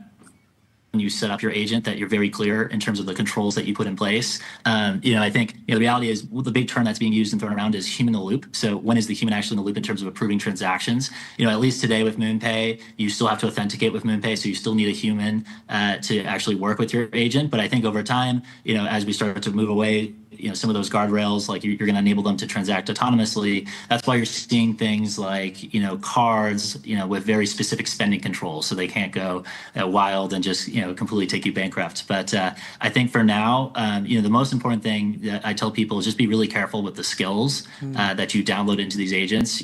Some of these skills can have malware, they can have, malicious intent, and so it's really important that you, when you're giving your agent, you start small, you get comfortable with it. Don't give your life savings to your agent just yet. But I can imagine a future though. Once we have a little bit more safety controls, once we have policies around human and being in control, they could eventually manage most of your money, which is, I think, really fascinating and exciting to be part of this this incredible trend. I'm ready. Imagine the thrill. Your entire life savings. Let OpenClaw take the wheel. Put the claw on the wheel and just see what happens. Your financial future in the hands of... That's very cool. Yeah, it's 24/7. They don't sleep. They don't sleep. They're going to work on your behalf. Certainly smarter than me. And it won't just be one, I think. Yeah. We're into a world where you're going to have multiple agents. So I totally see, and we're already seeing it.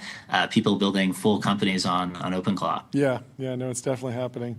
Cool. Well, thank you so much for taking the time to come give us the update and the launch. Keep us posted on the rollout, and I'm sure there's a bunch of people create some. Yeah, we got to get you on there. Yeah, we'll check it out. To see what you guys do. Thank you so much. I'm going to force John to give his agent a meaningful amount of money. Yeah. You seem so. Yeah, and I'm gonna take your credit card and give it to my agent while you're not looking. There you go. Just be racking up charges. Anyway, Thank you so much for taking the time to come chat with us. Great to meet you. Congrats. We'll talk to you soon. Goodbye. Cheers. And sorry to the audience about a little bit of lag there, but we are almost done with our show. We do have to hop on with Singapore, so we have to cut the show just a couple minutes shy from our normal 3-hour slot. But we'll end with this post from Zag, Lefty Zag on X, said T100 Wednesday, and posts a photo of reading the business and finance section, today's newspaper, today's Wall Street Journal. I love seeing that on what appears to be some sort of private aircraft. Someone asked, and they said, what type of plane and where are you headed? And Zag said, King Air, short flight, staying in North Carolina. Took Rev's plane for a spin. So they're all having fun. Well, go have fun. Duvall says AI is going to drain a lot of moats, and we have some advice. Keep a hose in the moat and put some alligators in it. Okay. Well, I believe we do have the end credits. We have a new outro for you today, and we worked very hard on this. So we hope you appreciate it. We hope that you enjoy. We hope you enjoyed this show today. It's been an honor. Whirlwind tour. I really enjoyed. We have a special show tomorrow. We will be in person. And we have a very special show on Friday. That one's going to be special. The Friday show is so stacked. Subscribe to maybe the most our Substack, tvpn.com. Leave us 5 stars on Apple Podcasts, and see you tomorrow.